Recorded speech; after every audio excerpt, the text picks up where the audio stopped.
There's also the Parliamentary Pensions Amendment number 3 Bill, National Assembly Bill number 57 of 2019.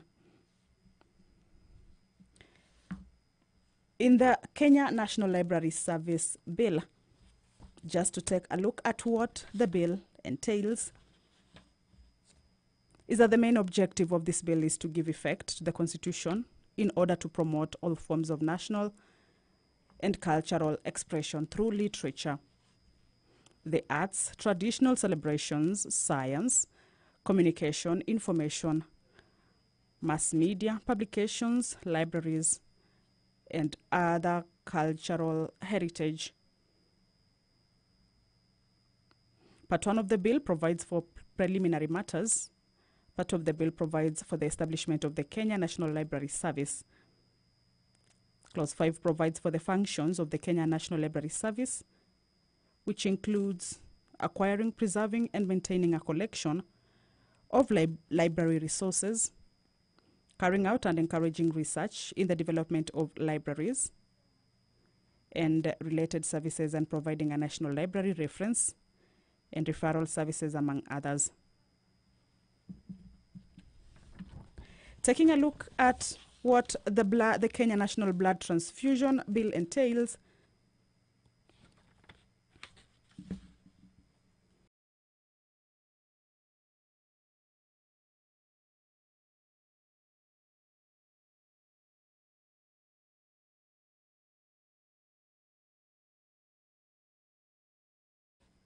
is that the principle, which is to establish the Kenya National Blood Transfusion Service. Part 2 of the bill provides for the establishment, functions, and powers of the Kenya National Blood Transfusion Service. This part established the service as a body corporate and also provides for the composition of the board of the service.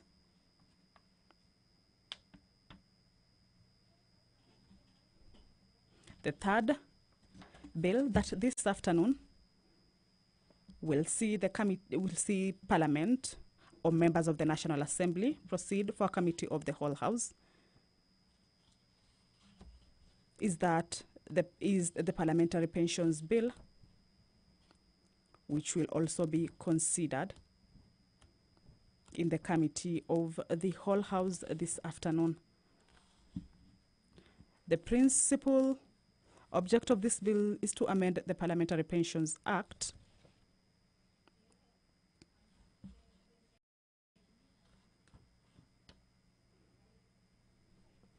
Cap number 196 to bring into conformity with the provisions of the Constitution of Kenya 2010 and provide for the Act to apply to members of both houses. Cap number 196 to bring into conformity with the provisions of the Constitution of Kenya 2010 and provide for the Act to apply to members of both houses of Parliament.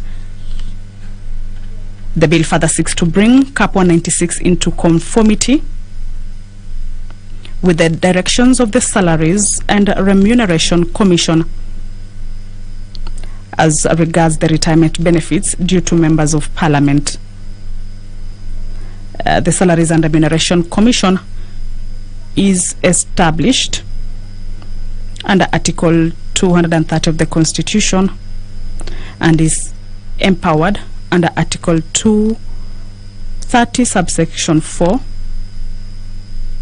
to set and regularly review the remuneration and benefits of all state officers.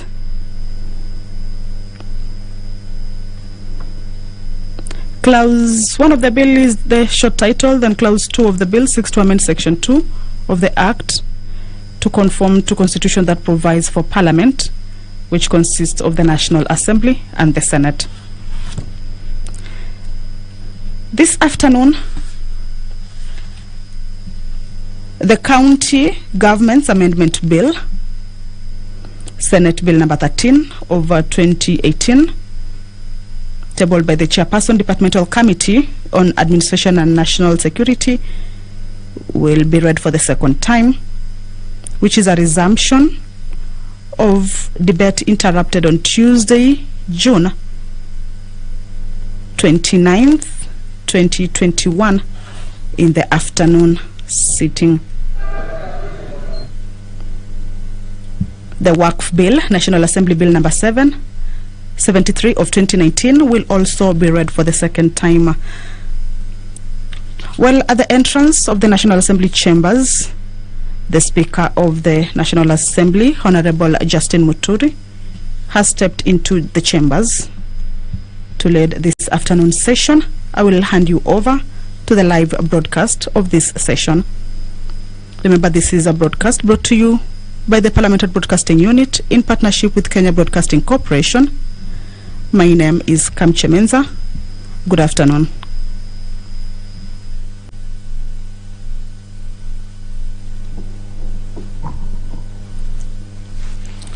Na tuombe. Ewe Mwenyezi Mungu, ambaye kwa hekima na wema wako umeteua nyadhifa za viongozi na mabunge kwa ustawi wa jamii na utawala wa haki wa wanadamu, twakusihi ututazame kwa neema nyingi sisi watumishi wako ambao umerithika kutuita ili tutekeleze shughuli muhimu za jamhuri yetu. Twakuomba ututeremshie baraka zako sisi tuliokutanika hapa, na tujalie tuyatende na kuyafikiria mambo yote yatakayofikishwa mbele yetu kwa njia ya haki na uaminifu, ili utukufu na sifa zako ziendelezwe, na ili kustawisha amani, ufanisi na heri ya nchi yetu na wale ambao haja zao umezikabidhi mikononi mwetu. Amina.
They are ringing? Yes.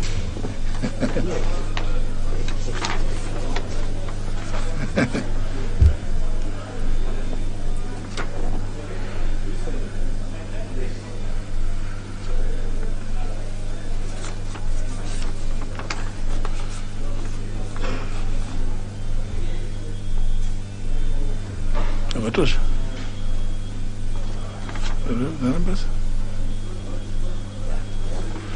Very well. Can commence.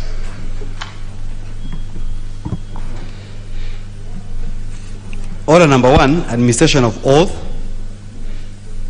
Order number 2, communication from the chair. Order number 3, messages. Order number 4, petitions. Member for Kamukunji. I thought I saw him. You have not. Very well. Proceed. Thank you, Mr. Speaker. I'd like to take this opportunity to present a public petition number 015 of 2021 regarding the renaming of Karura Forest after Professor Wangari Maathai. I, the undersigned, on behalf of the various environmental conservationists across the country, draw the attention of the House to the following: that it is an established historical fact that the late Professor Wangari Maathai was instrumental in salvaging Karura Forest from the existential threat of land grabbers, thereby safeguarding its conservation for current and future generations.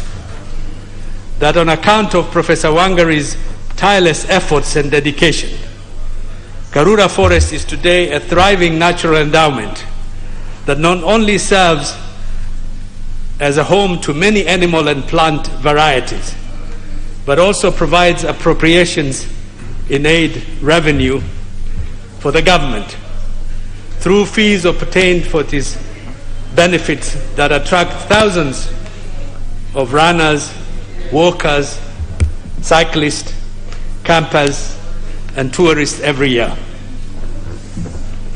That Professor Wangari's unmatched sacrifices, selflessness, and courage led to the preservation, conservation, and proper management of other forests, wetlands, public parks, and natural resources in the country, in a key drive behind the government's environmental agenda of obtaining a minimum of 10% forest cover in the country.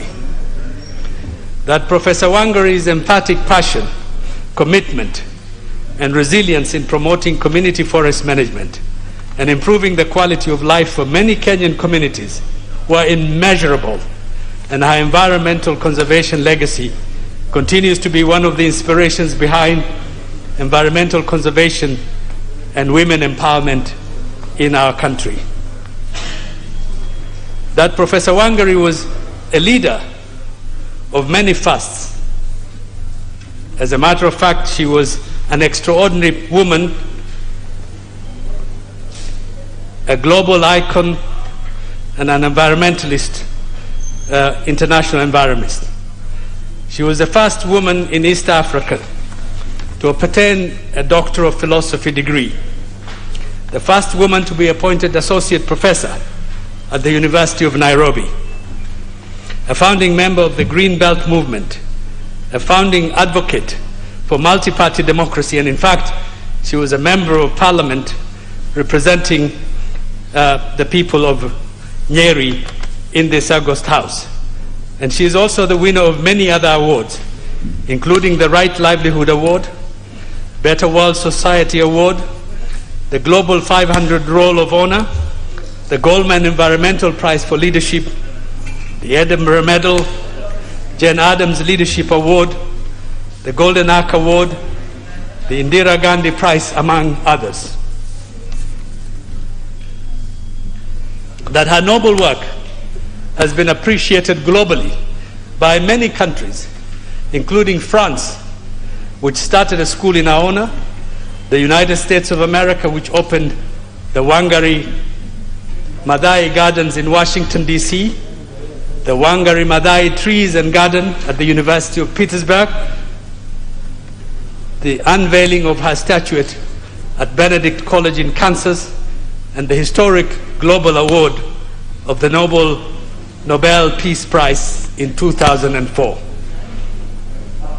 That, sadly, nationwide, the recognition of Professor Wangari in her own native country of Kenya is comparatively low, exemplified only by the renaming of Nairobi's Forest Road to Wangari Maathai and the establishment of the Wangari Maathai Institute for Peace and Environmental Studies at the University of Nairobi. That in view of the concern that most of the accolades, awards, and commemorations recognizing and honoring the exemplary work and the impact of Professor Wangari are primarily undertaken by foreign countries.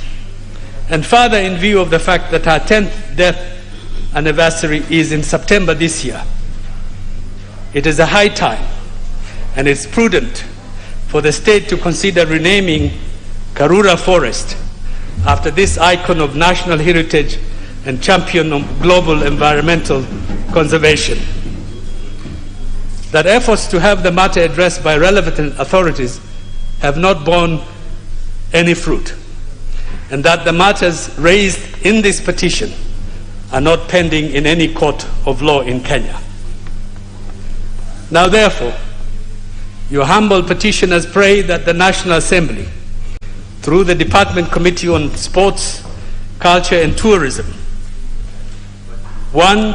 Considers the matter with view to recommending the renaming of Karura Forest as Wangari Maathai Forest in order to accord due honor to Professor Wangari Maathai's effort of championing the forest preservation as well as enhancing Kenya's international image in environmental conservation, promote ecotourism, rebrand and revive the vibrancy of the forest, inspire and motivate younger generations to embrace conservationism and to foster and inculcate transformative values by restoring the culture of afforestation, reforestation, and conservation of natural resources.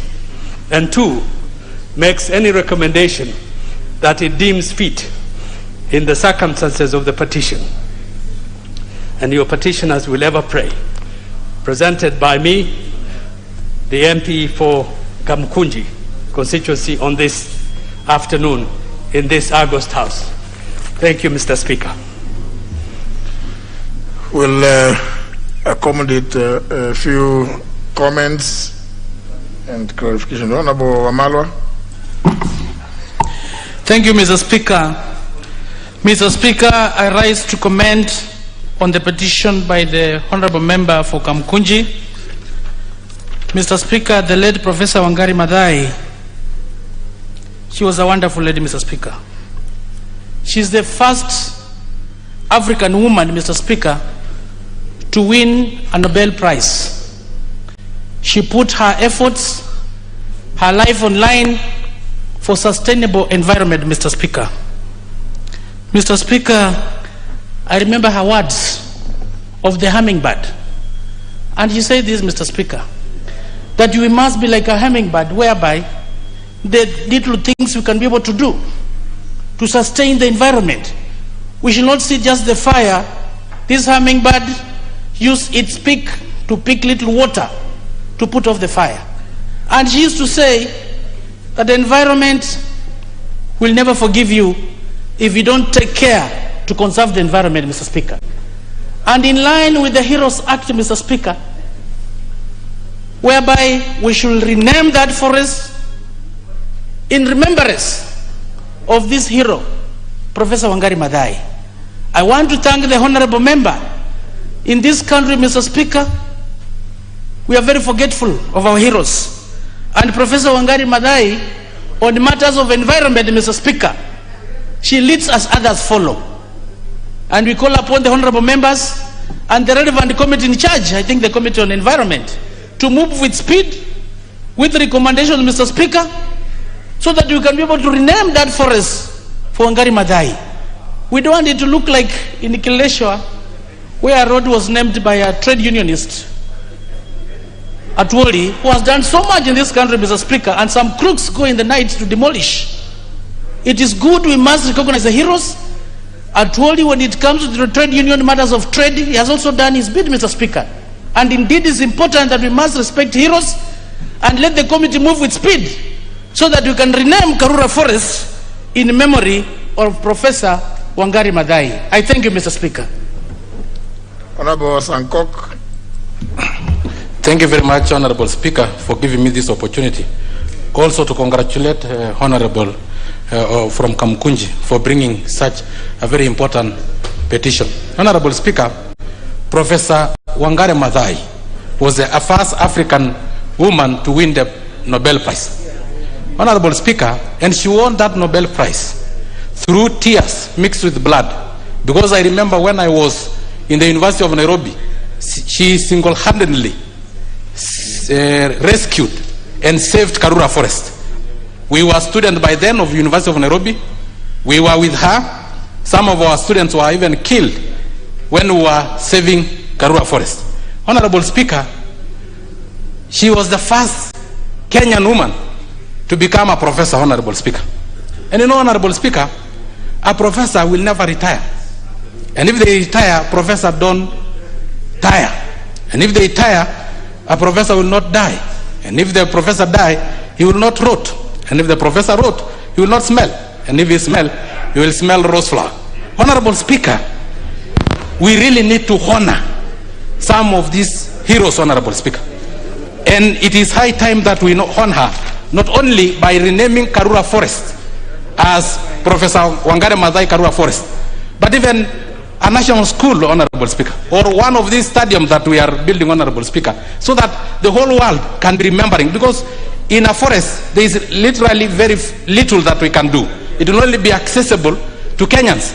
But if we have an international stadium where we can have Olympics, where we can have international football, Honorable Speaker, the whole world will be seeing that we have honored a professor, Honorable Speaker, who was a very great environmentalist, Honorable Speaker. It's only today that I have changed my colors, Honorable Speaker. I normally wear green. Why? Because it is a sign of conservation, that we need to conserve our forest. We need to make our country green. So, Honorable Speaker, I do support, Honorable Speaker. No, I normally put on green. It is only today that I change to yellow. Now you are starting. Thank you very much, Honorable Speaker. An argument. Yes, thank you. Thank you for giving me that opportunity. You are a presidential candidate. I really, I know most members will be on your camp, Honorable Speaker. Thank you, Honorable Speaker. Thank you very much, Honorable Speaker. Now you are speaking a language that is alien to the House. Honorable Professor Oduor. Thank you, Honorable Speaker. Honorable Speaker, I would want to also commend and agree with the petition that has been brought forward by the MP. Honorable Speaker, leadership, as is clearly reflected, is what we need when there are challenges and when we need to have solutions. And Honorable Speaker, I remember Honorable Wangari Maathai as a leader. I know, Honorable Speaker, that members have alluded to what it is that she did in terms of being a woman, the first woman professor, first woman who did one thing or the other. But I remember Honorable Wangari Maathai, Honorable Speaker, and this is why I support indeed that we should name Karura Forest after her. She clearly helped us as Kenyans to understand that leadership is gender neutral. Honorable Wangari Maathai told us that when we want to look for the kind of person that we would need to put in leadership, we want to see their vision, we want to see their thoughts, we want to see their courage, we want to see their boldness, and indeed we want to see that they are servants of the people. Honorable Speaker, Wangari Maathai told us that leadership really is from the shoulder upwards. It rests in somebody's conviction and truly is a question of their heart. For this reason, Honorable Speaker, I think that it is extremely befitting that we would, by naming Karura Forest after Wangari Maathai, make sure that it is permanently etched and that generations to come will not only be looking to see that they want to have women who will be professors. Thank you, Honorable Speaker. And thank you, the Honorable for Kamukunji, for presenting that particular petition. That, Honorable Speaker, this was a great woman. That even her death is not only a memento mori to ourselves, given the energy we saw of her when she worked that particular time, Honorable Speaker, our student and how we saw her works and her fight. But also she remains as a memento vivere, because it shows us during our times of energy and capability, we need to work. And she worked for conservation of the environment and the forests. I vividly remember her for the fight to save the now President Uhuru Park and the extent she went to after the fight for Karura Forest. And therefore, Honorable Speaker, I stand with the petition support that the relevant committee goes ahead to award recognition to her by naming Karura, and possibly just add Karura Prof. Wangare Forest. Because when you talk about Karura, you talk about Wangare. And when you talk about Wangare, you talk about Karura. Thank you, Honorable Speaker. Member for Endebess. Thank you, Honorable Speaker, for allowing me to contribute to this petition by Honorable Hassan, member for Kamukunji. On the onset, I want to support this petition. It is timely, Honorable Speaker, considering that what achievements the late Honorable Wangari Muta Matai was able to achieve. Honorable Speaker, as the committee looks into this petition, I think it is important that we need to have a criteria for naming of important places. You know, when Honorable Chris tries to justify the naming of a street in honor of trade unionist Atwoli, we can't put Honorable Madai in the same category with Atwoli. I think that's an abuse. It is, and that is why many Kenyans feel that that kind of naming of a street in honor of Atwoli is not justified. I think this is a very important petition that we should not just trivialize it to issues that of the Atwoli level. It is important that you know, let's know. So, Honorable Speaker, I think once the committee looks, we need to have a criteria for naming of important places, naming of streets, not just somebody waking up in the morning and naming a street or a place in honor of anybody. With those few remarks, Honorable Speaker, I support the petition. Member for Mavoko. Thank you, Mr. Speaker. I thank the Honorable Hassan of Kamukunji for bringing this important petition to this Parliament. Mr. Speaker, Professor Madai had many firsts, and one of them was maintaining the greenery in this country that we see. Mr. Speaker, every Kenyan remembers how Professor Madai fought for and including the Uhuru Park of today, Mr. Speaker. Mr. Speaker, I'll agree with members that Karura Forest be named after Professor Madai. Mr. Speaker, the climatic change in this world, had everybody listened and had they adhered to Professor Madai's advice, maybe we will not have this kind of climatic change in this world. Mr. Speaker, I join Honorable Hassan in supporting this petition, but Mr. Speaker, I just wanted to find out. I've heard the Honorable Hassan say it will be marked to the Departmental Committee of Sports, Culture and Heritage and Tourism, and I was feeling like it's more of environment, natural resources, or Mr. Speaker, according to how you are going to rule, maybe it can be joint committee of my committee and the environment, so that we can give him the desires of his requests, Mr. Speaker. I thank you. The Honorable Wanjiku Waruguru. Asante Bwana Spika, niruhusu pia nitoe pongezi kwa Mheshimiwa Hassan mbunge wa Kamukunji kwa sababu ya kufikiria mambo ya Mheshimiwa Wangari Maathai. Niseme ya kwamba sisi kama hili bunge hatutaki bunge la kitaifa lifanywe kama kukua kama kaunti ambayo sitaki kutaja. watu ambao wanaamka wanafanya mambo bila mpango na kuleta uhasama katikati ya jamii. Spika, mpaka iwekwe wazi kama hatuna sheria ambayo imetungwa, ni njia gani kamiti ambazo zitaweza kupitisha mambo ambayo inahusu kuname kitu nyuma ya jina ya mtu. Na tatizo na Kiswahili kidogo, lakini nitaendelea. Mheshimiwa Spika, niruhusu niseme Mheshimiwa Wangari Maathai alishafariki. Ule mama alifanya kazi ngumu, alifurushwa na serikali ya marehemu mzee Moi. Ule mama alifedheheshwa, alitolewa nguo, alivuswa ushi, alikuwa amefanywa akwe kama mtu wa kuchekelewa na jamii. Ule mama hakukufa moyo. Niruhusu nitumie hii fursa kuambia wanawake tulio ndani ya hii bunge, safari zetu katika siasa si lazima ikuwe ni ya shangwe na vigeregele. Tutapigwa na tear gas, tutakimbizwa na polisi, tutatolewa nguo. Mheshimiwa Spika anauliza wanawake tukae kidete kama Mheshimiwa Wangari Maathai. Niruhusu niseme kwa sababu kuna watu ambao wako na mazoea, wakishindwa kwa sera na kushindwa kufanya kazi, wakimbizana na wanawake na mapolisi, wakimbizana na wanawake na tear gas.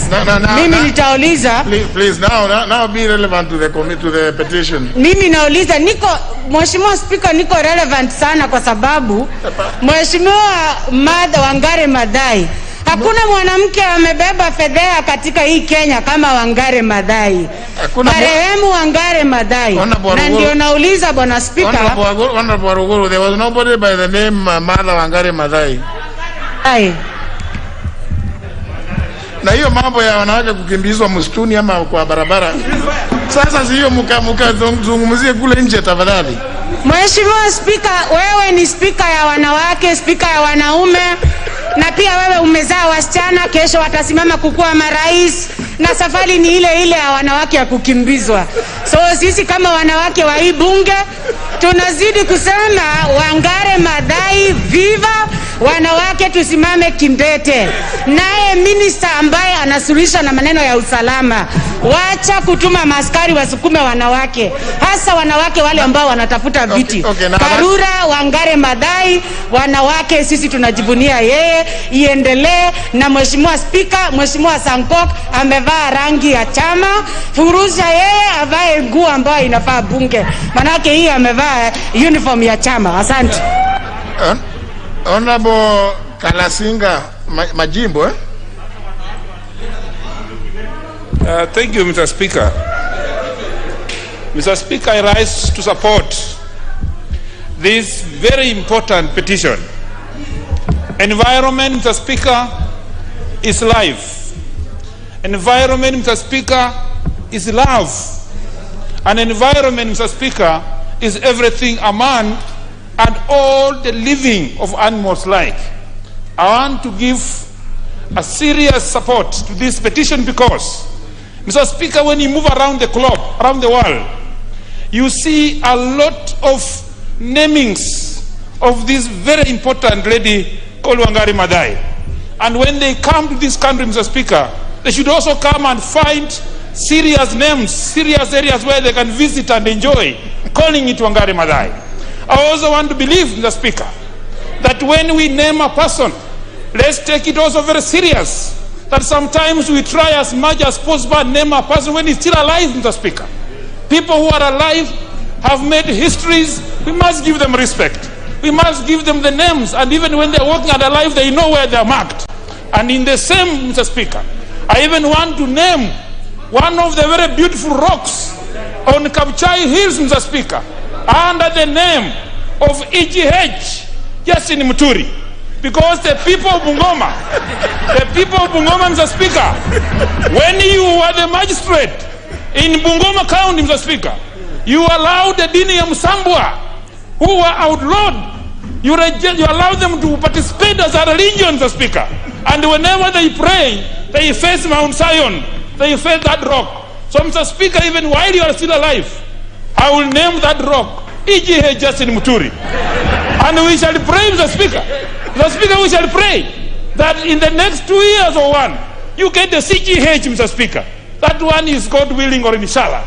This is member of Parliament for Kapchai. I support this petition. Thank you, Mr. Speaker.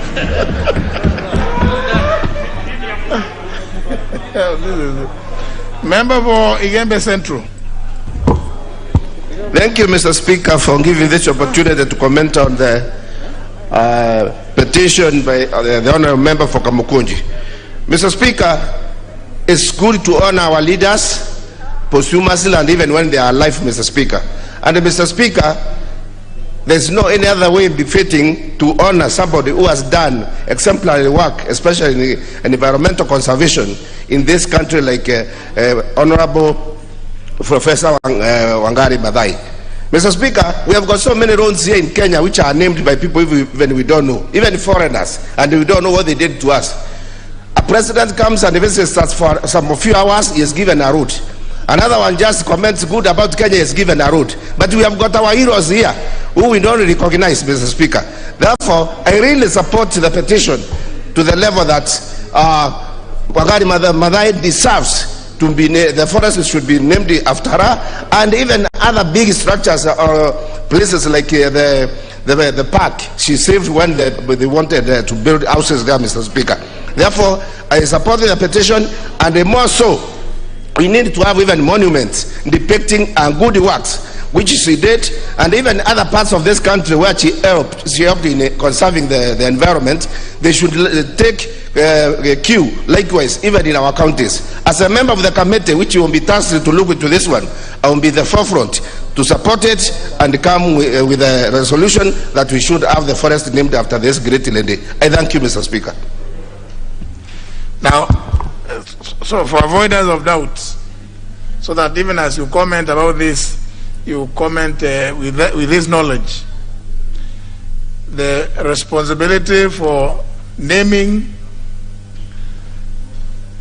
and management of forests and registration is vested or is to be found in the Kenya Forest Service Act.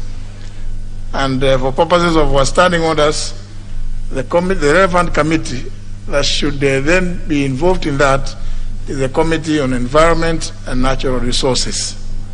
So some people may have made a mistake, may have misled the Honorable Yusuf Hassan, because they thought it was a cultural thing like other ordinary things. Forests are not just treated that way. There are some forests which are very sacred, and I speak with authority on the issue of forests, you know.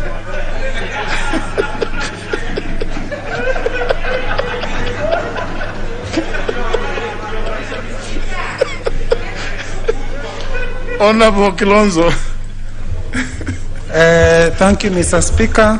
Mr. Speaker, the opportunity to serve in the 9th Parliament with Professor Wangari Maathai. Professor Wangari Maathai, Mr. Speaker, if you look at the CV, she had over 24 international awards. In her CV, Mr. Speaker, she had 5 honorary degrees. Again, professional affiliations, she had about 10 of them. Mr. Speaker, academic appointments at one time in 1976, she was the chair, Department of Veterinary Anatomy, University of Nairobi. Among others, Mr. Speaker, academic qualifications. On personal achievements, Mr. Speaker, she was also a director of Red Cross. She was a founder and coordinator of the Green Belt Movement. Among others, and not to forget, Member of Parliament for Tetu constituency in the 9th Parliament, Mr. Speaker. 3 things, Mr. Speaker, this lady did which Kenyans do not forget. If you recall, in 1989, the party, Baba na Mama Kanu, decided to put a 60-story building in Uhuru Park, which one politician then, when he was asked why they should put a building there, he said people will be admiring the building. And he was told the only time people admire a building is when there's a fire. This lady, Mr. Speaker, stood against Kano government during that hard time, and the Kano government never saw the day of the light. That building was never put up, and Uhuru Park was saved. Mr. Speaker, at the height of grabbing of land, she stood very firm, not only on Karura Forest, Mr. Speaker. There's also a city park next to, on Parklands. She was very firm, and because of her, Karura Forest was saved. But most important, Mr. Speaker, During the height of multi-party politics, we had very many Kenyans who were detained. She led a protest at Uhuru Park, which led to the release of political prisoners, Mr. Speaker. Mr. Speaker, if there is somebody who has a right something to be named after that person, Mr. Speaker, it is none other than Professor Wangari Maathai. So I support the Honorable Member of Kamukunji in this petition and look forward, Mr. Speaker, to seeing Karura Forest named Karura Forest Professor Wangari Maathai or something like that, Mr. Speaker.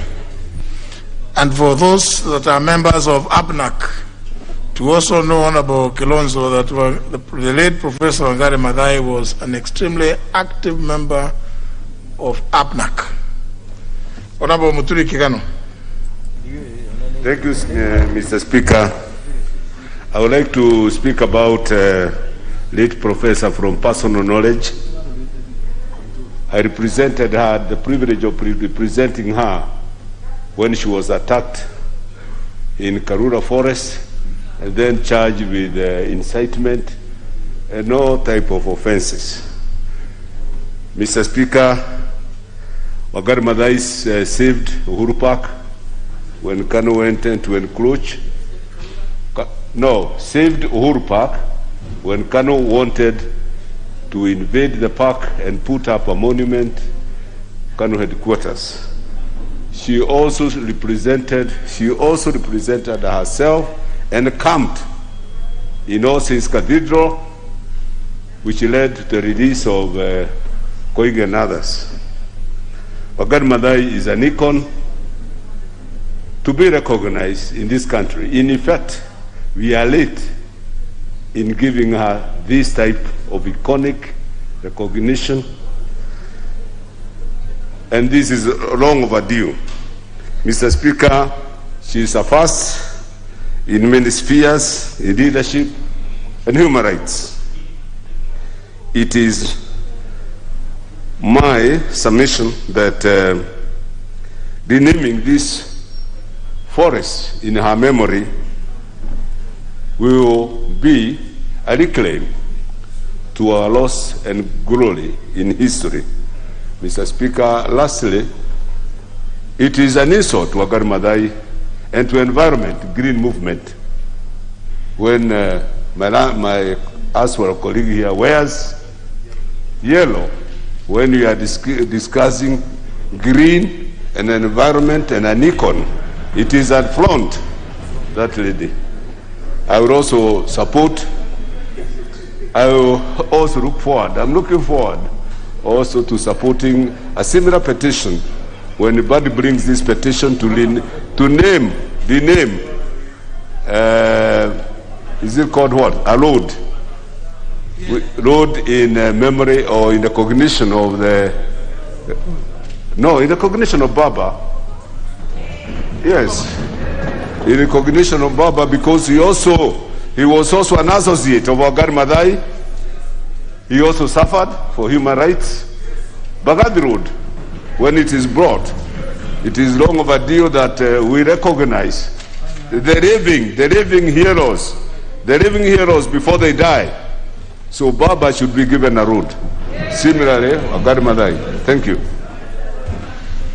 Honorable Olekenta.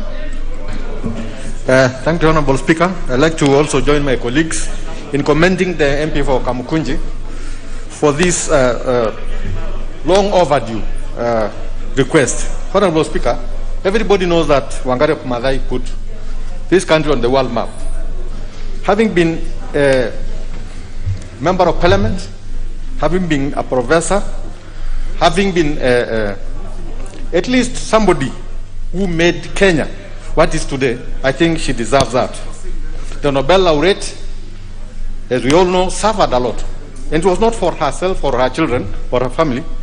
It was for the benefit of all the Kenyan people. I remember when she fought for Uhuru Park, for the preservation of Uhuru Park, Karura Forest, and she underwent a lot. And at that time, she was treated like a villain. And those people who suffered in the Nyayo gutters or tension centers, I think all those people should be recognized, because were it not for them, we will not be having the freedom we have today. In fact, when somebody talks about Honorable Raila, these are the icons that really fought for the freedom of this country. Nobody else can suffer like that. And it were not for them, even this constitution we are fighting over will not be there. And I think it's important that the Kenyan people, especially the members of parliament and others, recognize this point. Because if we don't do it ourselves, then we are not thinking about this country. So I support, and I'm really also looking forward to such recognition. Thank you, Honorable Speaker. Very well. The time allocated for petition is over. Therefore, that petition stands committed to the Departmental Committee on Environment and Natural Resources. So, the Honorable Hassan, don't pursue the Departmental Committee on Sports, Arts and Culture. Pursue with the Environment and Natural Resources. Next order. Order number 5, papers. Leader of the Majority Party. Honorable Speaker, I beg to lay the following papers on the table of the House. Today, Tuesday, July the 6th, 2021, afternoon sitting.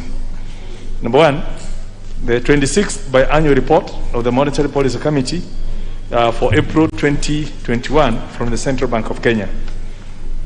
Number 2, the annual report and financial statements of the Kenya Reinsurance Corporation Limited for the year ended 31st of December 2020.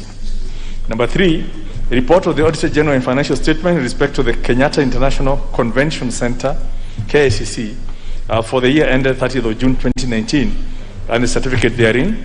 And number 4, reports of the Auditor General and financial statements in respect to the following institutions for the year ended 30th of June 2020, and the certificates therein. Number 1, Kenya Electricity Transmission Company Limited. Number 2, the Privatization Commission, and lastly, the Kenya Ports Authority. Thank you. Next order.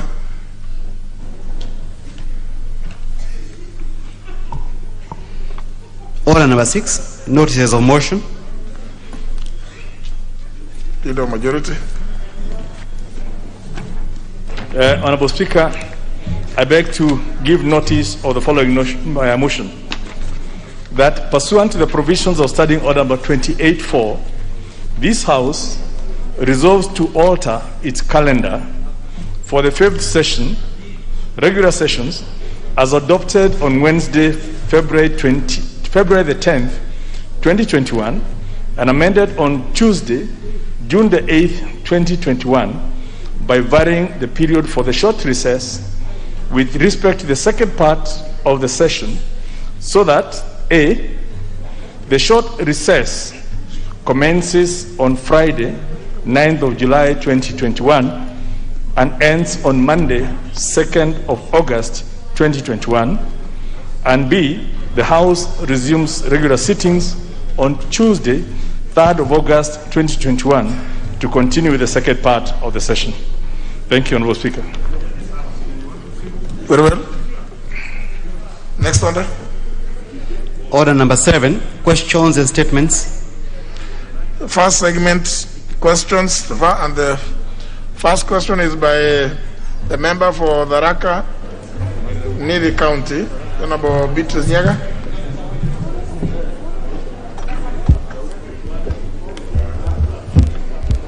Thank you, Mr. Speaker. Mr. Speaker, my question is 225 of 220, and it is directed to the Cabinet Secretary for Infrastructure, Housing, Urban Development, and Public Works. 1. Could the Cabinet Secretary explain the status of construction of the Chuka, Kanwa, Karen, and the Chekariga Marimanti roads in Tharaka Nithi County, despite having been funded? 2. What has caused the delay in the construction of the said roads to bitumen standards as directed by the President in the year 2017? 3. When is the construction expected to commence, and what is the expected completion date of the project? Mr. Speaker, I would like you to give me a minute to explain something small. This is not the first time, Mr. Speaker, we have asked about those particular roads in the Tharaka County. The member for Kangema. Yes, I need to. The rules actually don't allow a member to stand between the member speaking and the speaker.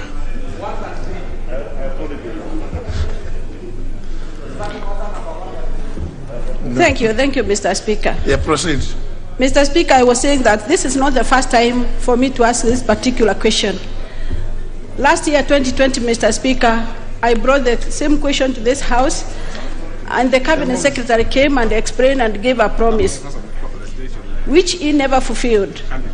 Mr. Speaker, if I can remember, in the year 2016, the former Member of Parliament for Chuka Igambangombe, Honorable Mutembei Njoke, who is the governor for the Tharaka County, brought the same question to this House.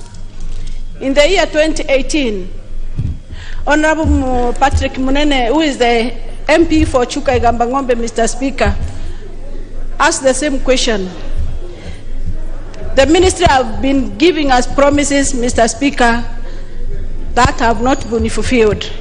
So I request the committee, Mr. Speaker, to tell the ministry that the people of the Tharaka County have been waiting for these particular roads to be constructed, but it has not been possible for all those years. So, Mr. Speaker, we need a promise that can be fulfilled, that our roads are going to be made, they are going to be constructed, and on time. Thank you, Mr. Speaker. I think, unfortunately, I had received a request by the chair of the committee, who is not, Honorable Kosing, is not around today. He had notified me about his absence. But I think your concerns will be recorded for purposes of presentation to the Cabinet Secretary when he next appears. But I think, Honorable Wankada, it would be good if you can be present. It would be really very good if you can be present to raise that issue with the Cabinet Secretary. So the chairman is directed to make sure that you are present. Yeah. Thank you, sir. Next question is by the member, Honorable Halima Mucheke. Thank you, Honorable Speaker. My question, number 227 of 2021, is directed to the Cabinet Secretary for Interior and Coordination of National Government. 1. Could the Cabinet Secretary explain the status of investigations into the disappearance of one Dennis Kinoti of ID number 23-700-320, a resident of Meru Town who went missing on 14th February 2021, and a report of missing person made at the Meru Police Station via the occurrence book number OB 98-15-02 of 2021. 2. How many suspects have been apprehended or questioned in connection with the disappearance? And 3. What specific measures has the government put in place to protect Kenyans from the spate of abductions, kidnappings, and disappearances of persons that has been rampant in the country in the last 1 year? Thank you, Honorable Speaker. The question will be replied to before the Departmental Committee on Administration and National Security. The next question is by the member for Kwale County, the Honorable Zuleika Hassan. Thank you, Mr. Speaker. I stand to ask question 230/2021 to the Teachers Service Commission. 1. Could the Commission explain the progress made in employing Islamic religious education or IRE teachers in public schools across the country? 2. What measures has the Commission put in place to ensure that the shortage being experienced with regard to IRE teachers is addressed soonest? 3. Could the Commission provide a list of all IRE and Christian religious education CRE teachers and their placements to schools? Thank you, Mr. Speaker, sir. I like to ask question 2.1/2021 directed to to the Cabinet Secretary for Transport, Infrastructure, Housing, Urban Development and Public Works. What measures are in place to prevent accidents occurring along the Solai-Subukia Road, D366 in Subukia constituency, noting that majority of them are due to sharp bends and lack of road infrastructure such as signage, markings, speed bump, pedestrian crossing, among others. 2. Could the Cabinet Secretary explain why the completion of the construction of the said road has delayed, including erecting of speed bumps, road marking, installation of caravans, traffic and road signs? Thank you, Honorable Speaker.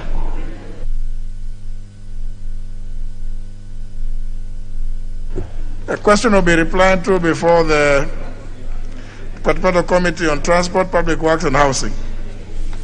The next and last question is by the member for Meru County, the Honorable Karura Mwangaza.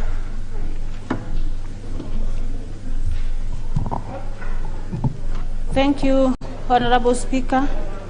My question 2-3 of 2021 is directed to the Cabinet Secretary for Labor and Social Protection. 1. What steps is the Ministry taking to ensure that there are gainful and equal employment opportunities for persons living with disabilities? 2. Could the Cabinet Secretary also provide information from the National Employment Authority on the status of the database on employment opportunities across the country for people living with disabilities, considering that they are in their need of sources of livelihood, especially those from Meru County? 3. Would the Cabinet Secretary provide a list of all registered PWDs in Meru County, showing the nature and the category of each disability? 4. What actions has the Ministry undertaken to ensure that regular and periodical updating of the register is carried out for all PWDs across the country, particularly in Meru County, so that they may benefit from the various programs and facilitations meant to empower and assist and facilitate them in regard to their livelihoods during the COVID-19 pandemic? Number 5, would the Ministry consider providing free assistive equipment and devices to all people living with disabilities across the country, and particularly in Meru County, so that they may live fulfilled lives? Thank you, Honorable Speaker. Question will be replied to before the Departmental Committee on Labor and Social Welfare. We move to the next segment of that order, which is responses. And there is a response to be given by the Chairman, Departmental Committee on Administration and National Security, to a request by the Honorable Colonel Retired Geoffrey Kingangi. Thank you, Honorable Speaker. Honorable Speaker, this is the response to a statement sought by the member from Mbeere South, the Honorable Retired Colonel Geoffrey Kingangi, on the issue of brutal evictions of residents of Dunguni in Makena ward of Mbeere South constituency. Honorable Speaker, the member sought specifically the following: to be informed on the circumstances that led to the inhuman and extremely brutal evictions of residents and demolitions of houses at Dunguni Center. And 2, what urgent intervention measures the government is undertaking to address the ongoing humanitarian crisis at Dunguni Primary School, exemplified by massive congestions, devoid of sanitation, water, COVID-19 mask, food, and other basic needs, particularly in consideration that schools are scheduled to reopen on 10th May 2021. And 3, that in light of the fact that these residents are the rightful owners of the land near Masinga and Kembere dams, where they have lived and farmed despite claims to the contrary by Tana and Earth River Development Authority, that is TARDA, Within what timelines shall the government resettle the IDPs, resolve the land ownership issue, and duly compensate the residents for their colossal losses? And finally, that on what basis the journalists and residents of the area, as well as the MP, was harassed, beaten, arrested, and does the government therefore intend to pursue the false trampled up charges against them? Honorable Speaker, the response is as follows. The eviction exercise in Masinga and Kembere was a legal exercise following a court order. The court matter was as a result of TARDA's effort to evict the illegal squatters from its property amicably without success. Consequently, TARDA filed a case in the Environment and Land Court in Embu, that is case number 148 of 2017-2018,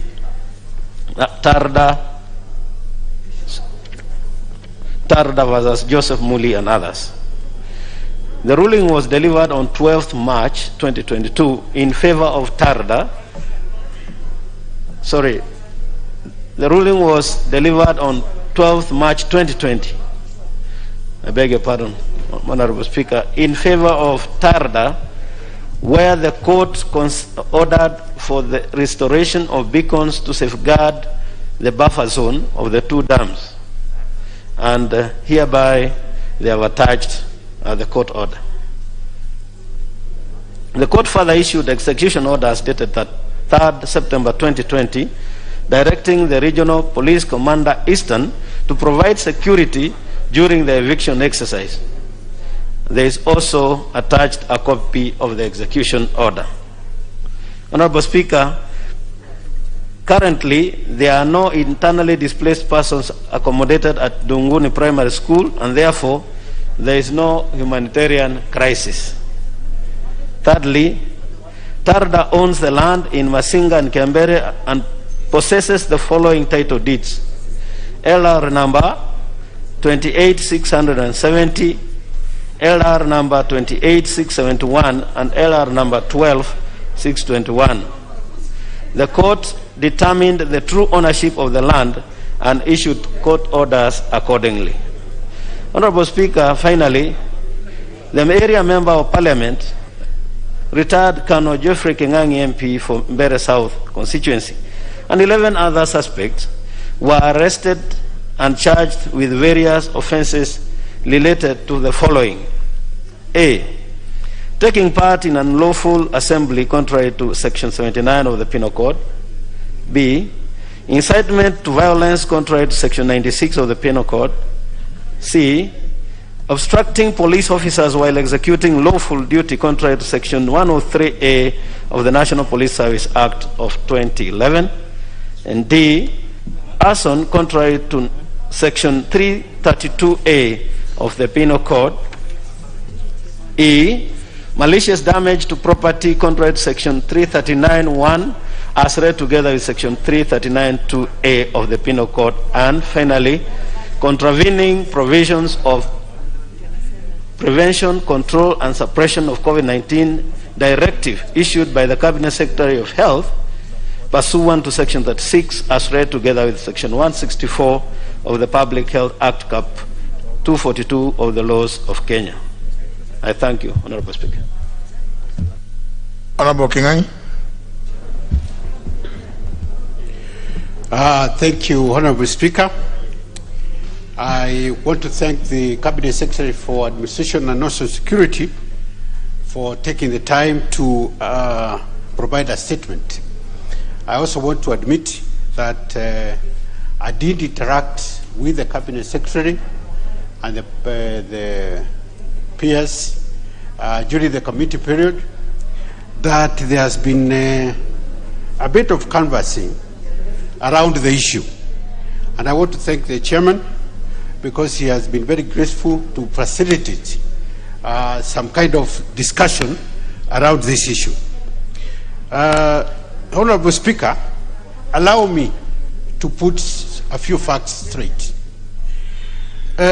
Number one, The Tada land in Bere South totals to 66,000 acres. It is colossal. It is kilometers upon kilometers of land. The piece of land in question is more than 6,000 acres. And it is touching Masinga Dam. And a distance of about 40 kilometers is the coastline, which is in my constituency of Masinga Dam. The truth of the matter is that nobody in my constituency entered Tada land, because Tada land is trying to claim this area for the first time. The people of Makema have been living there since the dam was constructed in 1978, more than 40 years ago. They have been living there. Tada, in fact, the people of Masinga, they have 7 villages. There is Dungune village, Twanyoni village, Mudhidu village, Masai Cross, Ududune, Nungambo, Mwanyani, all those are villages. And for every village, there is a primary school. And in the area, in the same land, there is a secondary school. These people did not come yesterday. These schools are government schools. We have put CDF money to build classrooms there. And this is the area that now the cabinet secretary is claiming that he was bound by a court order. TALDA is a public body. They went to court to procure a court order. So it is government using one arm to procure a court order and then claim they are bound by the court order that they cannot protect the citizens. I don't know how it has come that the member of parliament now is called upon to defend citizens from their own government, people who are being paid through the taxes. People did not move into underland. TALDA moved into people's land 34 years after the construction of the dam, and after TALDA was legally there in the place. These title deeds were only obtained in 2012, and people have been living there since 1978, when the dam was constructed. I do not understand why, out of 60,000 acres, it is difficult to settle around 300 families. Out of 60,000 acres, that's 300 families. To the extent that the government resource violence. Honorable Speaker, I would like to condemn the brutal violence that the government has resorted to. There was no need for violence. People were scattered all over the place without home. As a matter of fact, there is a young couple that lost a child in the night after they had been evicted by the government. The government owes the people of Makema an apology. The government owes the people of Makema a retribution, the payment for the houses that were demolished. The government must provide the people of Makema alternative land so that they can move out of the land they claim. Mr. Speaker, we are having a case where government abdicates their responsibility so that the people have to defend themselves against their own government. There is a negligence in the area on the part of public servants and public institutions. Mr. Speaker, this is an area where, before I came, half the constituency had no titles. And as we talk now, Karaba adjudication section has no titles. Riakanao adjudication section has no titles. Makema adjudication section has no titles.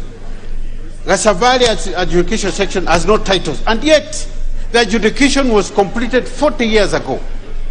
What is the government doing sitting around there and titles are in the offices in Nairobi and they cannot be issued to the owners? This discourse becomes like a monologue. On occasion, when if it was a play, we would call it a form of soliloquy, because now you are speaking on behalf of your constituents. But now I'm wondering, the Honorable Mwadi, he can hear and I'm sure he is getting entertained, but he is unlikely to give you an answer to that. Mr. Speaker, I appreciate the opportunity to ventilate. Yes, but that's why I gave you the opportunity to be able to say it. But it seems it amounts to some form of lamentation. And I wonder whether you are able to be present when the Cabinet Secretary appeared. I was present. You asked him those questions? I asked those questions, Mr. Speaker. And he did not respond to them? He did not respond to them, Mr. Speaker. That is why I am forced. So now it is a lamentation. This is a lamentation, Mr. Speaker. But, so that now, then you must make it short, because there's going to be no answer. Thank you, Mr. Speaker. I will make it short. And I will finish by saying that as far as we are concerned, the schools, the 7 schools that are in Makema, in the land so-called Tandaland, the 7 villages that are in the so-called Tandaland will remain, because nobody has talked to the people of Makema. As a matter of fact, there is even a settlement scheme which was stopped 4 years ago for being occupied by landowners, by the government, and they have not come back. What is so difficult about talking to people, finding out what the problem is, and resolving the problem? Thank you, Mr. Speaker, for indulging me in my so-called lamentations. But you can understand the frustration that we have when we have an irresponsive government. It is really a shame. Thank you, Mr. Speaker. I can see the Honorable Mbarire also wants to join you in the lamentation. Thank you, Mr. Speaker. Mr. Speaker, let me first begin by thanking Honorable Mwati, the Chair of the Security Committee, for bringing his response on this important matter. And let me first declare my interest that I am a Member of Parliament from Embu County, and therefore this matter concerns me a lot. And let me also thank the Honorable Kingangi, who has really taken this matter seriously from the word go, and having brought this matter before this House, Mr. Speaker. Mr. Speaker, the right to property is enshrined in the Bill of Rights of our Constitution, Mr. Speaker. And Mr. Speaker, we know that in this country, property does not necessarily have a title deed to it, especially when it comes to land. There are people who have land, who have lived on pieces of land for many years, but may not have a title deed because the government has not accorded them that important document. Mr. Speaker, that is the case of the people of Makema. That is actually the case of a majority of the residents of Bere South constituency, Mr. Speaker. And so, because I would hate that it just ends with lamentations, would the Chair of Security Committee, jointly with the Chair of Lands Committee, consider visiting the people of Makema and having a public consultation and participation with them to understand the extent of their problem, Mr. Speaker? Number 2, can the Chair of Security Committee undertake to push for compensation of the affected individuals who are evicted by this government from their land, property destroyed, and right now are living in absolute poverty because of that disruption, Mr. Speaker? Mr. Speaker, I end there. Thank you. Now, we will hear not a lamentation, we will hear from a former CEO of TARDA, the Honorable Kevin Wanyonyi. Mr. Speaker, thank you for the opportunity and for the information of the two members here. I was the CEO for Tarita some times back, and I want to confirm that the mandate of Tarita is to be able to assist the communities around for their livelihood. I'm very surprised, Mr. Speaker, that they have gone to the extent of destroying the properties of the people around the setup of the Tarita offices, which from Masinga Dam going to Kembere, which I think was part and parcel of the development. Mr. Speaker, the solution to this is for Tarita to sit down with the people affected to be able to find a solution, because the mandate of Tarita is to help the community improve their livelihood by having programs such as agriculture in either land or land cultivation or specialized products and crops, and even the livestock. And including fishing, Mr. Speaker. So I'm so surprised that the mandate has now changed, and that the security, the Minister of Security has come in to destroy the properties of the people. I would therefore suggest, Mr. Speaker, that the management, the current management of Tarita, sits down with the land, the Minister of Land, and the community to be able to sort out. I don't think there's any serious issue here. And therefore, I think it's very unfortunate that it has taken that kind of dimension. But I think the best thing, Mr. Speaker, is for Tarita management to sit with the community rather than destroy the properties of the community.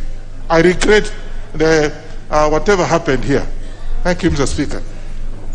Honorable Mwadi.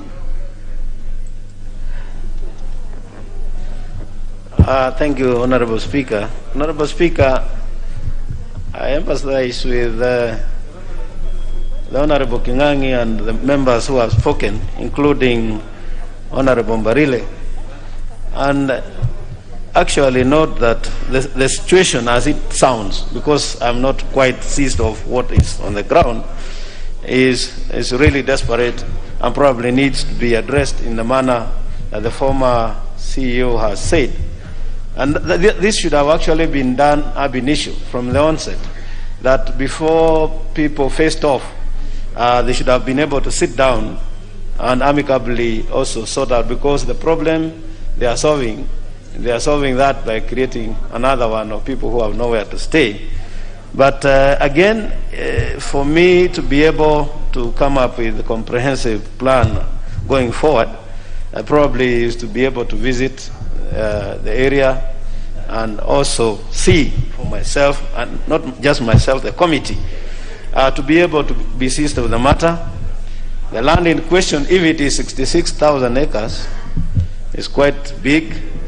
Probably an engagement with the management and leadership of TARDA can yield some fruits. But at the same time, I would urge the member, if there are any documents that would indicate that those people have been there for 34 years as alleged, should also be submitted to the committee, so that we are able also to make a case for these residents who are quite deserving. Otherwise, it went the wrong way, probably for me, that they were not able to sort it out amicably, and they had to resort to going to court. When I hear that there are 4 schools that are going to be left without students, then it should worry every Kenyan, that we should have schools where public funds has been spent and the schools are going to be left empty because the entire crowd has been pushed out. So I will wait also seek for your direction, that whether we are going to undertake this exercise jointly with the Committee on Lands. Thank you, Honorable Speaker. No, I think it may not be necessary to have a joint sitting because either committee is a committee of the House, and if you are to go with Honorable Kingangi and arrange a meeting just for you to get a feel of what is on the ground, whether it's the other committee or yourself, you will be able to still get a report. You have because you have a secretariat which will be able to take note, and So I think you can do it, Honorable Mwadhi. Your committee can do it. You can even have a subcommittee of your committee. But I would ideally suggest that you be there yourself, because then any follow-up between you and either the cabinet secretaries, both of lands and the interior, it would be better when you are the one leading the discussion alongside the Honorable Kingangi. Honorable Kingangi, I can see you are still not satisfied. You want to continue lamenting? Much obliged, Honourable Speaker. I appreciate the chairman's undertaking to visit, and I think that will settle it for now. If he comes, I'm sure he will hear from the people themselves, the residents, and I trust that the chairman and the committee will come up with a variable accommodation. Much obliged, Mr. Speaker.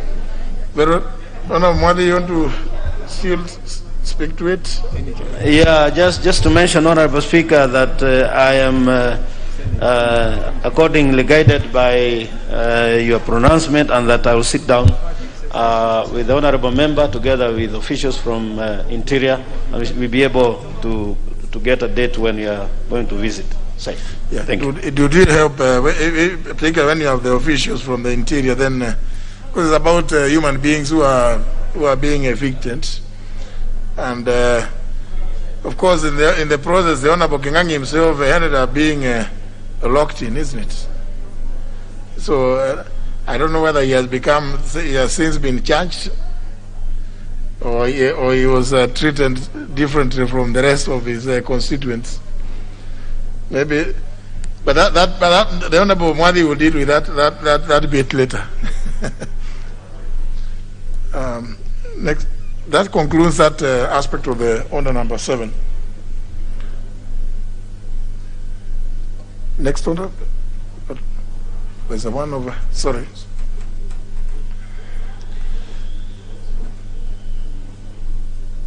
This member for where? This is on the majority whip. Member for Liwa. The member for Liwa. Member for Liwa, in the third year, I can say you are engaged quite intensely by the member for Homa Bay Town. Honourable members, before we move to the next order, I wish to make this communication by way of guidance on consideration of the proposed amendments to the Kenya National Library Service Bill, National Assembly Bill number 5 of 2020. This is being the consideration in Committee of the Whole House of the Kenya National Library Service Bill, National Assembly Bill number 5 of 2020. And I wish to guide the House as follows. With respect to amendments proposed by individual members on the same bill and the application of the provisions of Article 114, Clause 2 of the Constitution and Standing Order number 133, Clause 5. Honourable members, as you are aware, Article 114, Clause 2 of the Constitution provides that, and I quote, if, in the opinion of the Speaker, a motion makes provisions for a matter listed in the definition of a money bill, the National Assembly may proceed only in accordance with the recommendation of the relevant committee after taking into account the views of the Cabinet Secretary responsible for finance. Close the quote. Further, Article 114, Clause 3 defines what a money bill is, and it says it is any bill that contains provisions dealing with inter alia, taxation, the imposition of charges on the public fund, the appropriation, receipt, custody, Additionally, standing on number 133, subsection 5, provides as follows, and I quote, "No amendment shall be permitted to be moved if the amendment deals with a different subject or proposes to unreasonably or unduly expand the subject of the bill, or is not appropriate or is not in logical sequence to the subject matter of the bill." Close the quote. Honour members, on Wednesday, 19th of May, 2021, I did invoke the provision standing under 131 regarding harmonization of proposed amendments to the Kenya National Library Service Bill 2020 and referred the proposed amendments by the Honourable Millie Odhiambo Mabona, MP, and those by the Honourable Dr. Patrick Musimba, MP, to the Departmental Committee on Sports, Culture and Tourism for harmonization through a process commonly referred to as winnowing. The committee did consider the proposed amendments and has made observations and recommendations as follows. 1. With regards to the proposed amendments by the Honourable Millie Odhiambo, the committee notes that the Honourable Member proposes that the House amends the bill so as to introduce the following.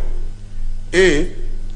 New Part 2A to establish a Kenya Resource Identification Numbers Agency to administer international standards resource identification numbers for books, magazines, music, and other resources.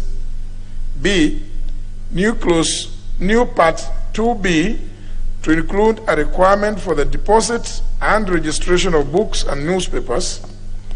This is already, of course, provided for in the Books and Newspapers Act, Cap 111. C. New clauses 35A and to 35D to import sections of the Books and Newspapers Act, Cap 111, and have the said parts incorporated into the library bill in a revised manner, taking into account the current Constitution of Kenya and the modern state of national and international trends.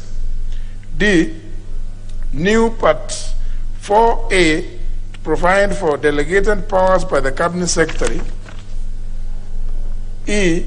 New Clause 39A to repeal the Books and Newspapers Act, Cap 111. And F. Fourth Schedule to provide for the conduct of business and affairs of the board of the Kenya Resource Identification Numbers Agency. Honour members, according to the addendum to the report of the committee, which is a product of the winnowing process, the committee notes that the proposed amendments directly fall within the provisions of Article 114 of the Constitution, as well as offend the provisions standing under 133 subsection 5, as they contain money bill aspects and also unduly expand the subject of the bill. The committee therefore recommends that the amendments ought not to be proceeded with. I have thoroughly considered the report of the committee and I agree with them. 2. With regard to the amendments proposed by the Honourable Dr. Patrick Musimba, seeking to establish, in bracket, Presidential Library Authority, close the bracket, and open the brackets, Governors Library Authority, close the brackets, with respective boards and corresponding functions, the committee similarly observed that the amendments fall within the provisions of Article 114 of the Constitution, as well as the requirements of standing under 133 subsection 5, and therefore also similarly ought not to be proceeded with. I have since also considered what the Honourable Dr. Musimba is proposing, and obviously creating such boards and authorities obviously will involve expenditure of public funds, whose budget the Honourable Musimba has not stated where it will come from, and the Cabinet Secretary for National Treasury hasn't been consulted when the bill went for public participation. Honour members, whereas I applaud the noble ideas by the two members whose implementation would have gone a long way in improving the management of the library services in the country, I must reiterate the need for due legal and procedural consideration by all members when proposing amendments. Instructively, it is noted that the amendments offend the provisions of Standing Order 133, subsection 5, which places a limitation on amendments that, in brackets, propose to unreasonably or unduly expand the subject of the bill, close quotes. Such amendments would only be proceeded with in accordance with the provisions of Article 118 of the Constitution on public participation, which has not happened, as well as the provisions of Article 114, Clause 2 of the Constitution on the manner of considering a money bill. In this regard, honourable members, the cited amendments by the Honourable Millie Odhiambo and the Honourable Dr. Patrick Musimba will not be proceeded with. This includes Part C of the proposed amendment to Clause 2 by the Honourable Millie Odhiambo and all the amendments to Clause 2 by the Honourable Dr. Patrick Musimba. And for avoidance of doubt, honourable members, the proposed amendments for which a disclaimer under Standing Order 133, subsection 5 has been made in today's order paper will therefore not be proceeded with for the reasons I have stated. The House and members are accordingly guided. I thank you.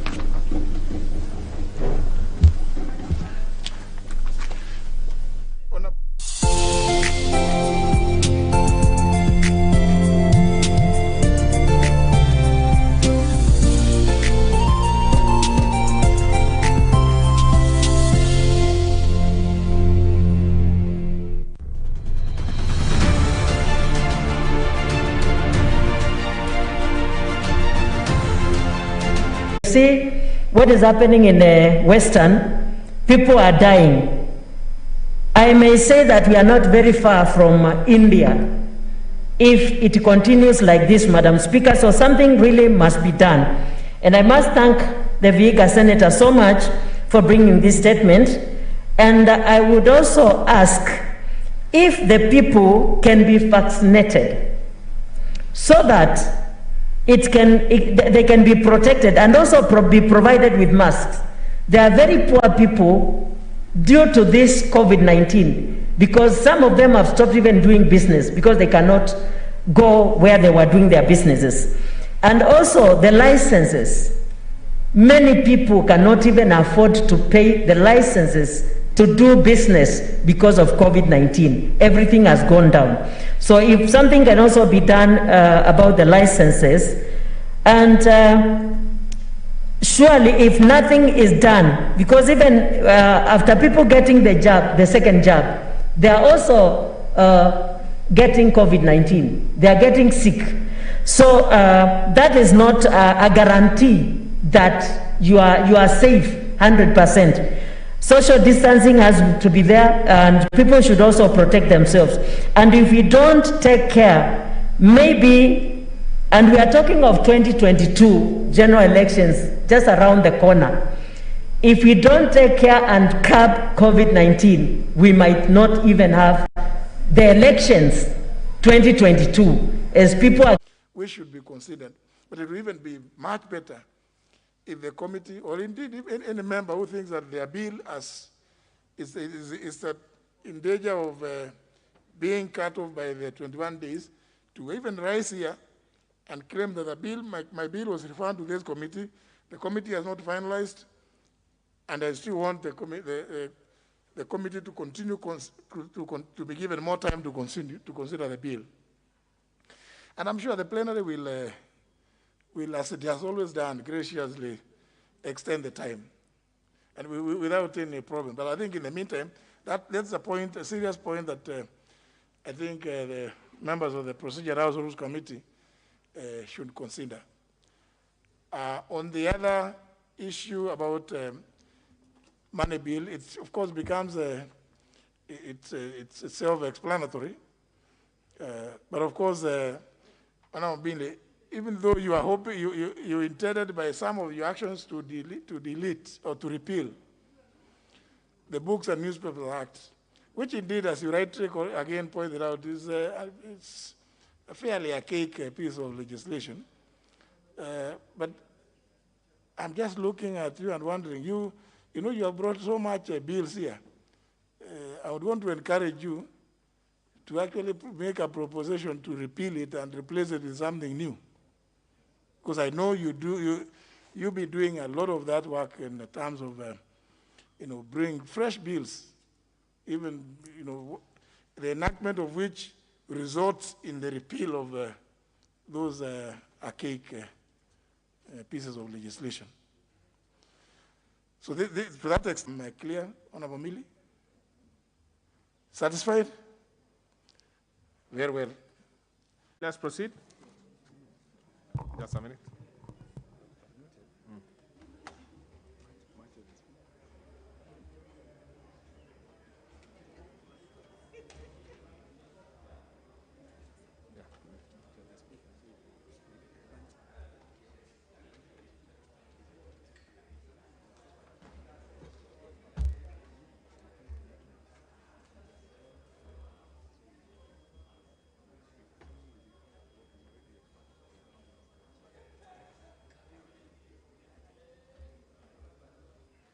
Okay. We can now proceed. Cross 3. I propose the question which is at clause 3 be part of the bill. And I put the question which is at clause 3 be part of the bill. Will as many as of that opinion say aye? Many as of a contrary opinion say nay? The ayes have it. But on that particular one, didn't we have we had an amendment from the committee on that particular one. So can we kindly go back to that one before we proceed? Sorry, I'm sorry, Chair. Just a minute. Excuse me. Millie.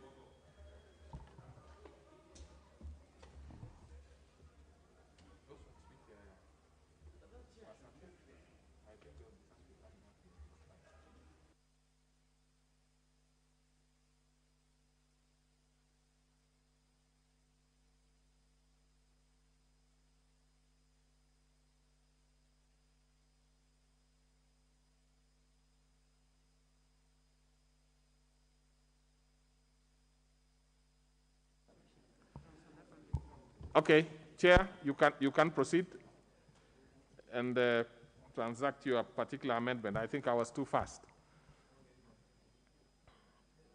Actually, the proposal, the one which is dropped is that one by the Honorable Millie, but the committee's amendment is going to proceed. So which is your amendment, Honorable Chair? Clause 3, which is not affected by the ruling. Can I confirm that? Let me just confirm that. Yes, that is actually right. So then we will proceed first with the amendment by the chair, and then we will transact yours. If it is not affected, the ones that are not affected by the communication that have been done. But even some of them which have not been specifically mentioned, I'm sure you, Millie, being a seasoned legislator, those ones which are consequential, even if they were not mentioned specifically by the Speaker, we will do it. And I can see it is one of them is in clause 5. I don't want to, so that you can prepare your mind on that. And I think there is even one in clause 2. So you just look at that. But what is your point of order? I've heard you, Millie. What's your point of order? Who is that? The chair. Thank you, Chair. I hear Honorable Millie. Honorable Chair, if we admit her amendments, then that means we'll be describing something which is not in existence, which has been ruled by the Speaker. No, I think what you need to do, you canvass yours. When Honorable Millie's amendment comes, you can be able to raise that, and we will look at it on its merit. Thank you. Let's start. You have actually done yours very well, and I've actually proposed the question. So, is there any member who wants to speak to this particular one? I don't see. I don't see any. Honorable Ngosia, probably. Oh, Chair, I'm part of the Committee for Sports, Culture and Tourism, and I think our amendments did not make a lot of difference, but we support the use of the word public to differentiate Okay. from just other. So Thank basically you are supporting the chair's position. I'm supporting the chair. All right. So then I proceed to put the question, which is that clause 3 be amended as proposed by the Honorable Chair. Will as many as of that opinion say aye? Many as of a contrary opinion say nay? The ayes have it. Amendment. And honorable members, well, if it is not the one which the Speaker had specifically moved, you have the opportunity either to support it or to oppose it.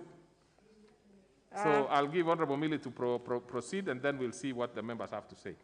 Chair, I propose that clause 3 be amended as per the order paper.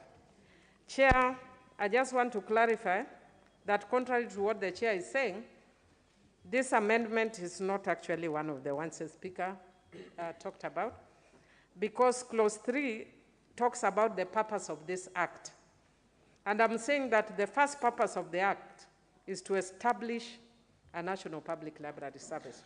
If you look at all the other acts, if you are dealing with a public national, whatever institution, which is what it's setting, then that is what the main purpose should be. So I'm basically saying that, then it actually gives strength to what now the Chair is amending later, or rather where the Chair has amended by adding the word public, because I'm actually just saying it should be establishing the National Library Service. Okay, now, so let me propose a question, which is that clause 3 be amended as proposed by the Honorable Millie Odhiambo. Now, I will give the floor to the Chair, see what he has to say. Well, the Chair has actually done a very honorable... I wish you could sit somewhere here at the Chair. Oh, okay. You see where ordinarily the Deputy Minority Leader sits. That would be a good place for you. You know, it's always good for the chairs to be closed because many times we have to really consult. Okay. So, and you can even be seen better. So, Honorable Makau, what is it that you have to say as the chair of the committee? Thank you, Chair. Regards to Millie's... Yes. I'm giving you the opportunity to contribute because you had actually made your comments. Yeah. So I wanted it to go on record now that Millie has already moved her amendment. I heard her say that she supports what is in the order paper. Is it? No. What Honorable Millie has, Honorable Makau, the chair of the committee, is that you know, you have moved your amendment and it has been taken. Yes. Honorable Millie Odhiambo has a different amendment, which he has proposed. Now, I have given you an opportunity, and initially, remember I had had you make some comments which were not meant to be done at that particular time because it had not been moved. So Point are of you order. supportive? Point of order. Point of order. What is it again, Honorable Millie? You know, we'll not progress if you actually put a point of order against yourself. Chair, actually you will progress because I know actually the rules of the House. My amendment was strengthening by establishing the National Public Library Service, but I see under clause 4, there is establish a national library to be known as a Kenya National Library. So I dropped my amendment. You drop it? Yes. Okay. Thank you. Then we intended. That makes a lot of sense. Thank you, Chair. So then, that having been done, then I proceed to put the global question, which is that now clause 3 as amended be part of the bill. Will as many as of that opinion say aye? Aye. Many as of a contrary opinion say nay? The ayes have it. Clause 4. I propose a question which is at clause 4 be part of the bill. And I put the question which is at clause 4 be part of the bill. Will as many as of that opinion say aye? Aye. Many as of a contrary opinion say nay? The ayes have it. Clause 5. I propose the question which is at clause 5 be part of the bill. We have an amendment on that? On this particular one, I do not see the chair's proposal. Yes, I see one by the chair, but of course the ones by Honorable Millie Odhiambo. Not all of them. Not all of them. Yeah. Thank you, Chair. Well, proceed and do yours, and then we will see which one Honorable Millie has. So, Chair, clause 5 of the bill be amended by deleting the words books, serials, music, and others appearing in paragraph F and substituting therein the words library, resource, including books, serials, and music. Mr. Chairman, it's because the paragraph is in complete hanging, and there is need for it to be, I can't read this, redrafted. Yes, you are doing okay for there. purposes of communication, Mr. Chairman. That's okay. Thank Actually, you had already canvassed it well. So then I propose a question which is at clause 5, be amended as proposed by Honorable Mutua, Honorable Kingola Macau. So I propose a question. F. Then I put the question which is at clause 5, be amended as proposed by Honorable Macau. Will as many as of that opinion say aye? Many as of a contrary opinion say nay? The ayes have it. Now, then we will take Honorable Milli's. And let's be very clear, Honorable Millie, it really doesn't matter whether the Speaker typed it specifically. If it is consequential, it will be dropped. So what you need to do yourself is to convince the House that it is not consequential to the ones which were dropped. Because the opinion that I have here is that it's actually consequential. But just convince us. Yeah. Chair, I think I'm very up to the task. If you look at my amendments, it's A and B.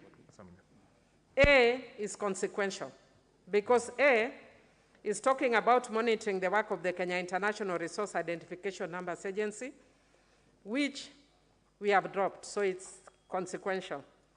But B, Mr. Speaker, seeks to improve L. L says establish a center for books to promote reading, writing, and publishing in local languages, traditional knowledge and culture, information and advice, advocacy, book development, and easy access to books. Mr. Speaker, you are dealing with F. F or L? L. L. Lala. L for Lala. Okay. Mr. Speaker, what I'm saying is that sentence is very convoluted. You don't know whether we are beating drums or we are writing books or what we are doing. I'm not too sure.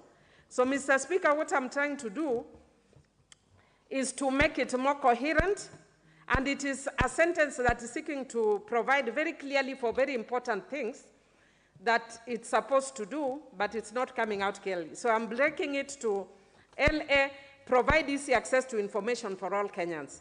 LB, promote a reading, writing, and publishing culture amongst Kenyans. LC, establish a public national center for books, magazines, newspapers, videos, and other information materials. LD, preserve traditional culture and knowledge by promoting reading, writing, and publishing in local languages, Mr. Speaker.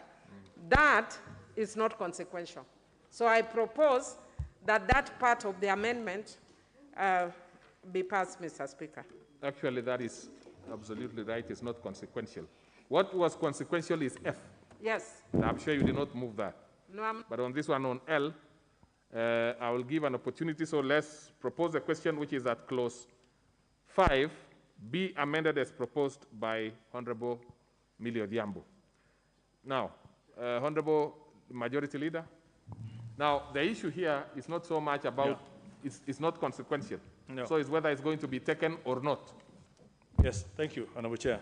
Honorable Chair, I see where Honorable Millie Odhiambo is coming from, trying to expand L, but... No, Honorable Millie Odhiambo, please allow the members to expand L to contribute by paraphrasing what's in L, but in the process ends up repeating what's already provided for in E. I mean, I've looked through this amendment, and it's basically not adding anything that is not already covered within E, within D, within establishing in F, in I, in J. Basically, we are repeating the same thing. And I would urge that rather than make the law more convoluted by adding things that are already in, right, and repeating, we just have a flow of what was already provided within the L, which is generic, and it's so clear-cut what we are talking of. When we say provide easy access to information to all Kenyans. Is that one a member, the one who just come in? Order. Let's confirm if that one is a member. Who is a member? Who is a member facing the other side? No, that is definitely not Saipan. Are you sure? Well, now that he's your, oh yes, there is a, I do not know, let's proceed then. Honorable Speaker, I believe the 4 issues that are being paraphrased as a paraphrasing of L are already provided within the clause 5. So I would urge that instead of us going through splitting hairs on which is a better version of the other one, we go for the generic issues already contained in the bill and only add what is not there.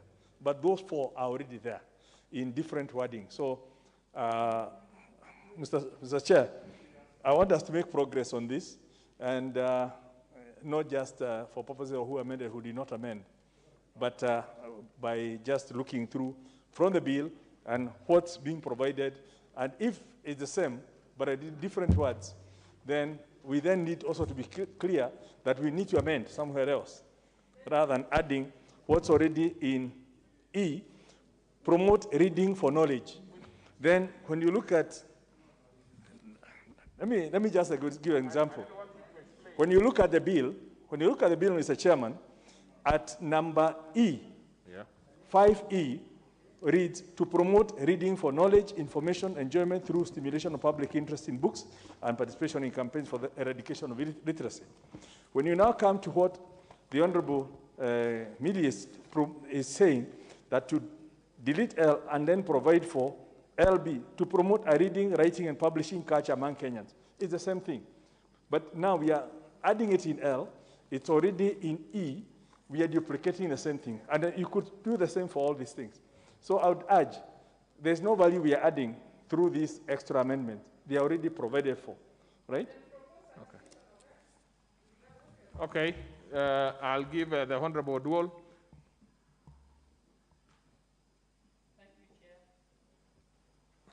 Thank you, Chair. Chair, indeed, as I'm a member of the committee, and as we looked at this in the manner that Honorable Millie Odhiambo had indicated, we were aware that her aim, as she clearly expressed, was to bring simplicity in terms of taking the exact information that was there, but separating it into A, B, and C, and D for clarity. Chair, I just wanted to say that from the perspective of the committee, and this is a bit ironic because we felt that a lot of legal jargon and expression, which is what we really have here, tends to be presented in paragraph form. And therefore, Chair, in as much as we did agree that Honorable Millie was not really adding or changing anything, but was seeking to simplify, from our standpoint, we actually felt that the manner in which it was as a paragraph, it was quite clear, and it was really reading in terms of the way that it was. So I just wanted to indicate that from our perspective, we didn't think it was adding anything. We just felt that as jargon, the manner in which it was as paragraph was actually much more suitable than this breakup. You are supporting the Honorable Millie's proposal? Or I'm not. You are opposing? I'm saying I agree with her, but I'm saying that I don't support the amendment. Okay. Thank you.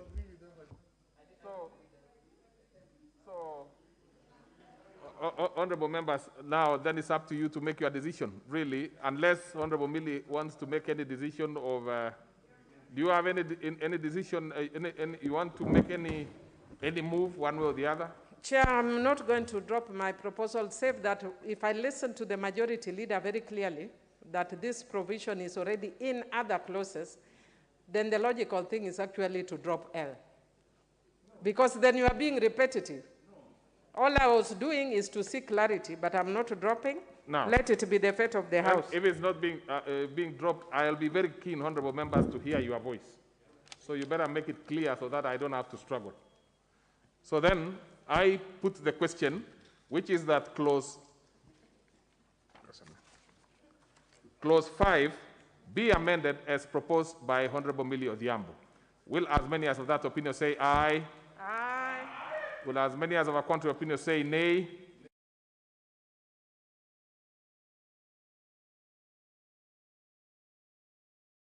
Clause 6.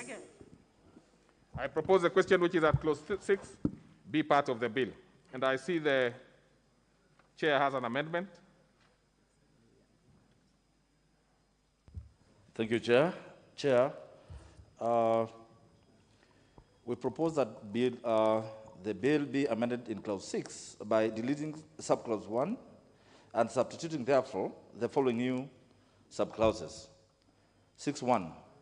The management of the Kenya National Library Service shall vest in the board, which shall consist of a chairperson appointed by the president. Just a minute, the Honorable Macau.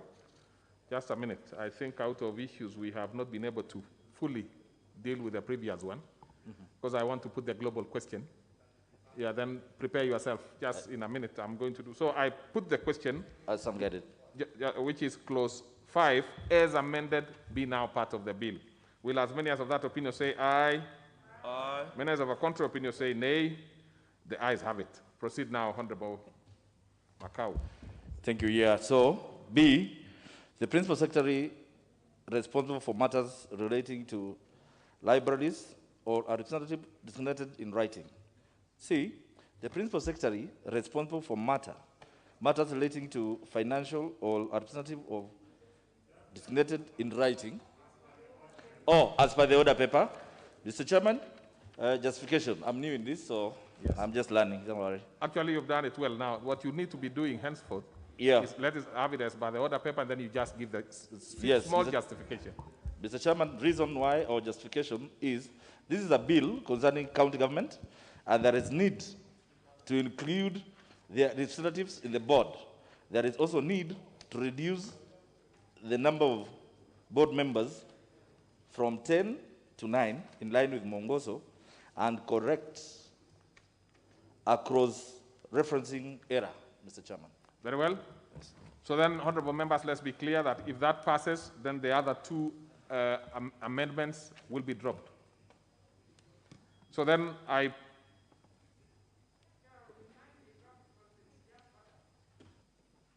let me propose a question, which is that clause 6 be amended as proposed by Honorable Macau. Honorable Millie, you want to say something to it?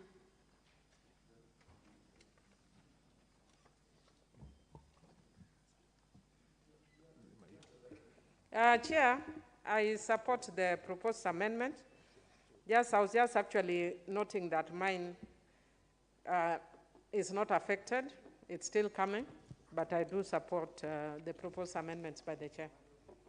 And Bill is something that you need to tell us. You see? Yeah, Chair, one of them actually is similar to mine. There is one which is going to remain. Yes, there's one which will remain, but there's one which is similar to mine. Correct. So I support. Okay. Thank you. So we have agreed, honorable members, that if Honorable Macau Kingola's amendment is taken,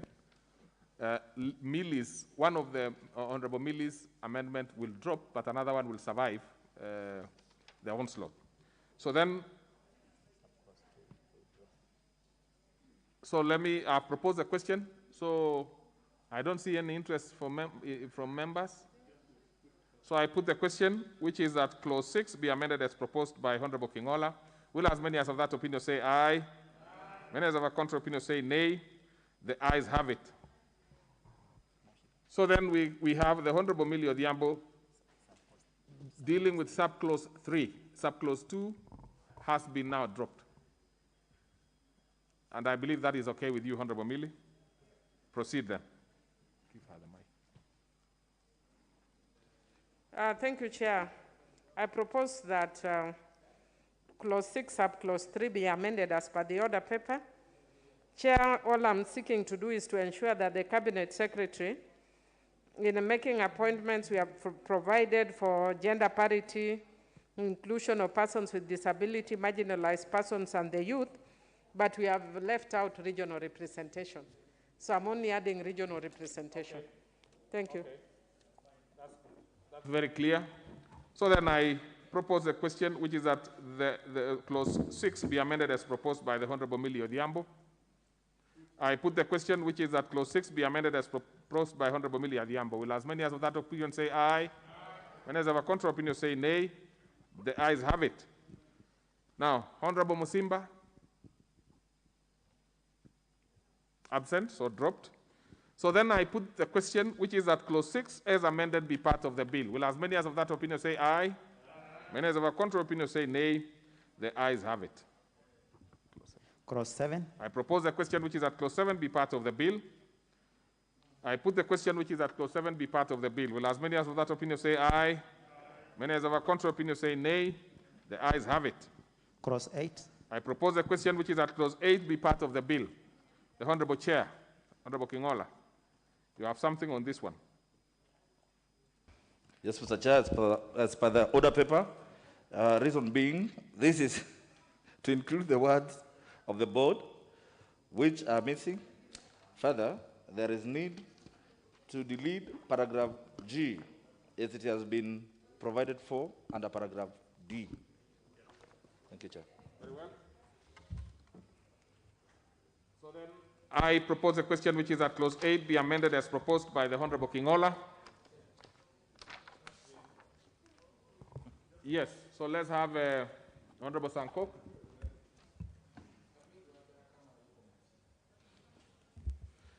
Chair, I just wanted to know if from the description, from the first pages, I think, of this bill, a member was being defined from the definition. If the member was being defined as a member of the board, then we don't need to do it because it will be repetition, even definition, because in definition normally we give definition of all names that have been used. Okay. So then, in definition. What is it that you want? I was not very clear. You wanted the definition? What? No, I'm saying yes. If the word member was defined to mean the member of the board, then we don't have to repeat here that it's a member of the board because we are just doing a repetition. I think it's okay. We can either proceed, pass it. I mean, it doesn't. So let me just put the question on that one. So then I put the question which is at clause 8 be amended as proposed by Honorable Kingola. Will as many as of that opinion say aye? Aye. Many as of a contrary opinion say nay? The ayes have it. And I put the question which is at clause 8 as amended be part of the bill. Will as many as of that opinion say aye? Aye. Many as of a contrary opinion say nay? The ayes have it. Clause 9, clause 10, clause 11, clause 12, clause 13, clause 15, clause 16. I propose a question which is at clauses 9 through to 16 be part of the bill. And I put the question which is at clauses 9 through to 15 be part of the bill. Will as many as of that opinion say aye? Aye. Many as of a contrary opinion say nay? The ayes have it. Clause 17. I propose a question which is at clause 17 be part of the bill. Honorable Kingola. Chairman, I move that clause 17 be amended as per the order paper. Reason being, this is to ensure that the board also considers the youth, persons with disability, and minorities and marginalized groups when employing staff, in addition to gender parity and diversity of the people. Very well. So then I propose a question which is at clause 17 be amended as proposed by the Honorable Macau. I put the question which is at clause 17 be amended as proposed by the Honorable Macau. Will as many as of that opinion say aye? Aye. Many as of a contrary opinion say nay? The ayes have it.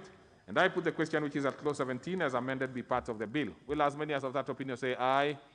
Many as of a contrary opinion say nay? The ayes have it.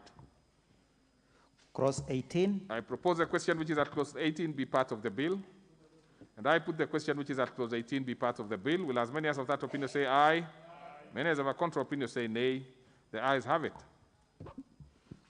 Clause 19. I propose a question which is at clause 19 be part of the bill. The Honorable Macau, sorry. Chairman, I move that clause 19 be amended as per the order paper.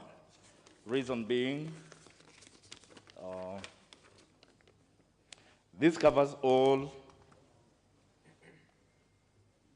instances where a person is acting on the instructions of the service and is the standard way of drafting the clause. Perfect.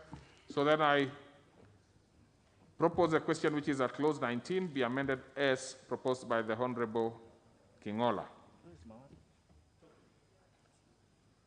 Honorable Nyamai, you want to say something on this?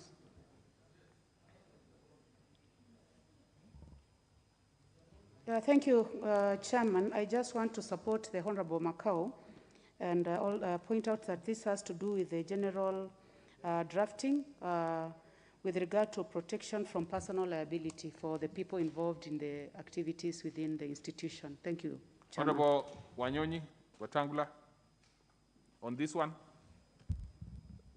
Honorable Speaker, I support, although I wanted to speak on the earlier one, but I support the amendment of, as proposed by the Chair. Oh, okay. So then I put the question, which is at clause. What is it, Honorable? I can see you are protecting. Yes, because we know we are talking about protection from personal liability. And according to how the amendment that is being introduced here, we will protect so many people, and this is where corruption now begins. Because let everybody carry their own cross. I think in the earlier one, people are not protected from carrying liability. If you are instructed to do something that is wrong, you should also say, no, I cannot do that one. Okay. So basically you are opposing. No. Yeah, explain. Okay, let's have the Honorable, because of course we normally don't give Honorable Speaker, I want to support this amendment. I think Honorable Sangok has not gotten it clearly, because this is in execution when you are doing the duty on behalf of the National Library. It's not on your personal. So you cannot be held personally responsible when you are executing on your duty. I think these are different things. Okay. So then, I support this. Then let's proceed and put the question. Sankok, you have a right to vote one way or the other. So I propose, I put the question, which is at clause 19, be amended as proposed by the Honorable Makau. Will as many as of that opinion say aye? Aye. Many as of a contrary opinion say nay? Nay. The ayes have it. Then I put the question, which is at clause 19, be as amended be part of the bill. Will as many as of that opinion say aye? Many as of a contrary opinion say nay? Nay. The ayes have it. Clause 20. I propose a question which is at clause 20 be part of the bill. And I put the question which is at clause 20 be part of the bill. Will as many as of that opinion say aye? And as of a contrary opinion say nay? The ayes have it. Clause 21. I propose a question which is at clause 21 be part of the bill. Honorable Chair. Chair, I move that clause 21 be amended as per the order paper. The reason being, Article 95A(b) of the Constitution provides that the National Assembly appropriates funds for expenditure by the national government and other national state organs. There is thus need to provide that it is the National Assembly and not Parliament that will allocate money to the service. Further, there is need to delete paragraph F as it has been provided for under paragraph D. Very well.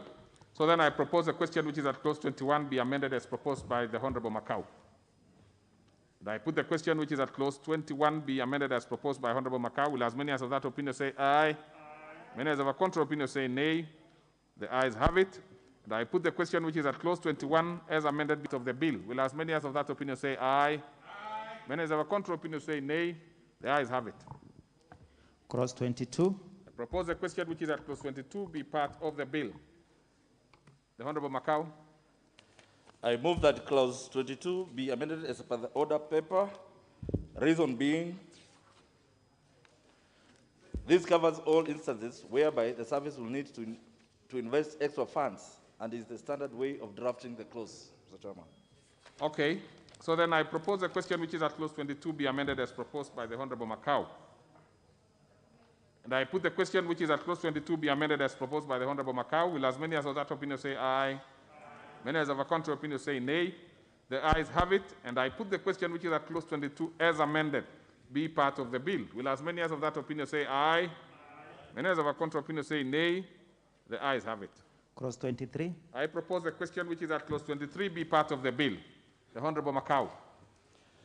I move that clause 23 be amended as per the order paper.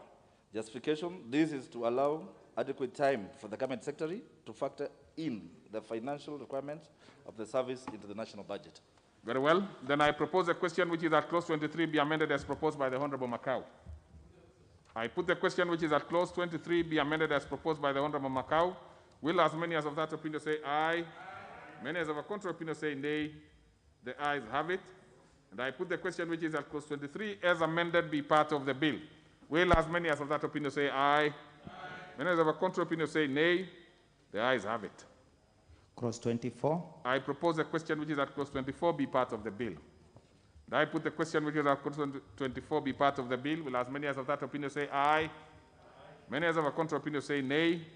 The ayes have it. Clause 25. I propose a question which is at clause 25 be part of the bill. The Honorable Macau. I move clause 25 be amended as per the order paper. Reason being, there is need to provide how the accounts of the board shall be prepared, audited, and reported, and this is in accordance with the provisions of the Public Audit Act 2015. Okay. Then I propose a question which is at clause 25 be amended as proposed by the Honorable Macau. I put the question which is at clause 25 be amended as proposed by the Honorable Macau. Will as many as of that opinion say aye? Many as of a contrary opinion say nay? The ayes have it. And I put the question which is at clause 25 as amended be part of the bill. Will as many as of that opinion say aye? Many as of a contrary opinion say nay? The ayes have it. Clause 26, 27, 28, 29, 30, 31, 32, 33. Very well.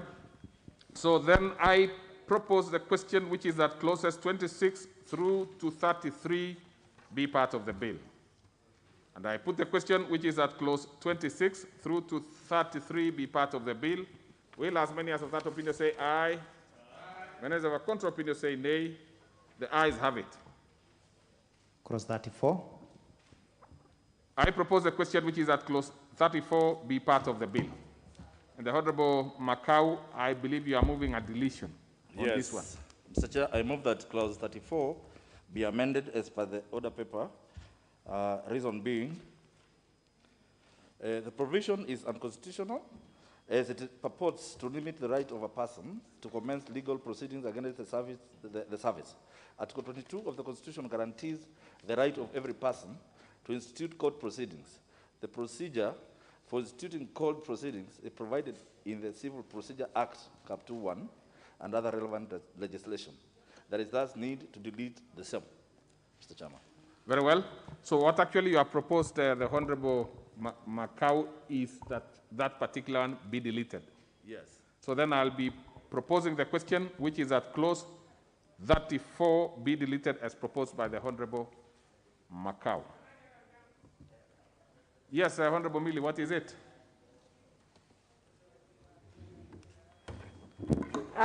Chair, actually what this clause 34 is doing is just restating the Government Proceedings Act. So it's actually not wrong. Because under the Government Proceedings Act, you can't sue direct. You must give notice. You cannot sue the government of Kenya direct. You must give notice before you sue, giving particulars and giving details. So, Mr. Speaker, I oppose, because it's going against the Government Proceedings Act. Okay. The leader majority party. Indeed, on this one, I totally agree with the Honorable Millie Odhiambo. I was actually surprised the committee wants to delete, because it's not limiting the right of people to sue. It's determining the procedure of how the service, the proceedings will take place. So, and this is in consonance with the rest of government. So I would urge that now that the committee has moved, so it's not retrievable, unless they can retrieve, but I would urge that this is perhaps, your reasoning may be right, but for the wrong reasons. That the reform is actually defining how proceedings against the national service will take place. It's not stopping anyone, from doing it. It's actually providing that an action shall not be commenced unless the complainant has served the DG with a written notice. It is not saying nobody can serve, but it's saying you must serve the Director General within a certain period. Then you proceed on, which is basically what's provided for all government suits. So do we carry it? So we need to carry, we don't need to delete that, otherwise we will be exposing the National Library Service to all different people. Okay. So then I have to, you want to do anything? Because there are two options. You know, you can allow the House to make the decision, or you want, because you really cannot, I'm really struggling to imagine that you can retrieve it now that you have already moved. Chairman, sometimes, you know, sometimes we rely on the legal minds of the committee. Agreed. So since we are getting more information in the House, just leave it there. The committee is not limited to the House can help. The House can help you retrieve it. Yes. So you know, let's because I've also looked at it very keenly, and probably I'm sure you are also looking at it. But I'm not saying anything one way or the other because, well, all I need to do is to put it before the House. They can decide to help you in your new position that you have agreed, or they can allow you to delete it. Unguided, Mr. Chairman, how you take it. So then, honorable members, I'm sure you had the arguments one way or the other. So then I put the question, which is that clause 34 be deleted. Will as many as of that opinion say aye?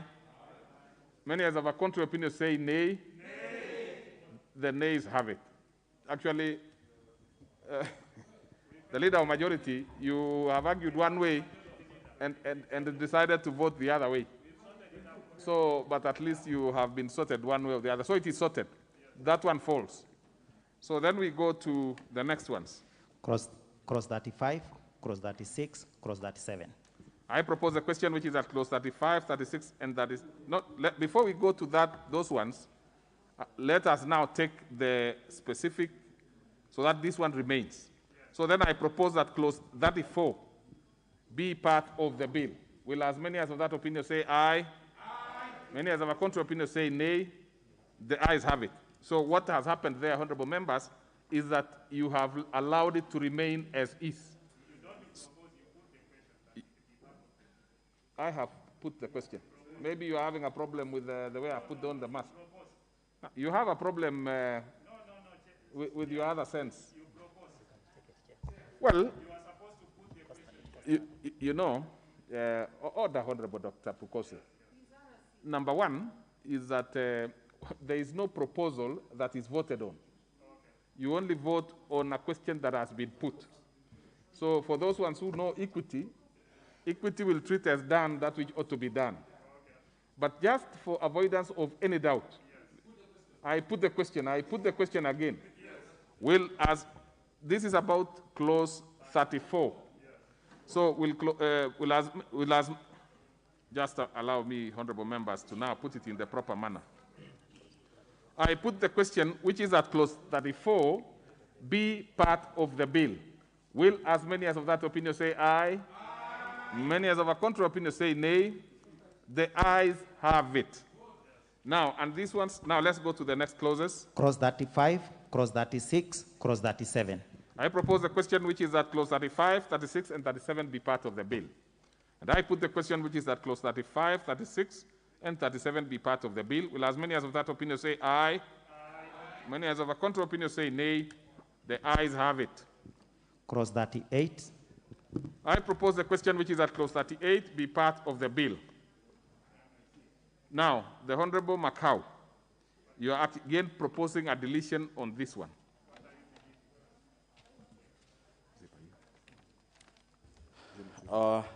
Thank you, Chairman. I move that clause 38 be amended as per the order paper. And this is our justification, Mr. Chairman, that this has been catered for under new part 4A of clause 38.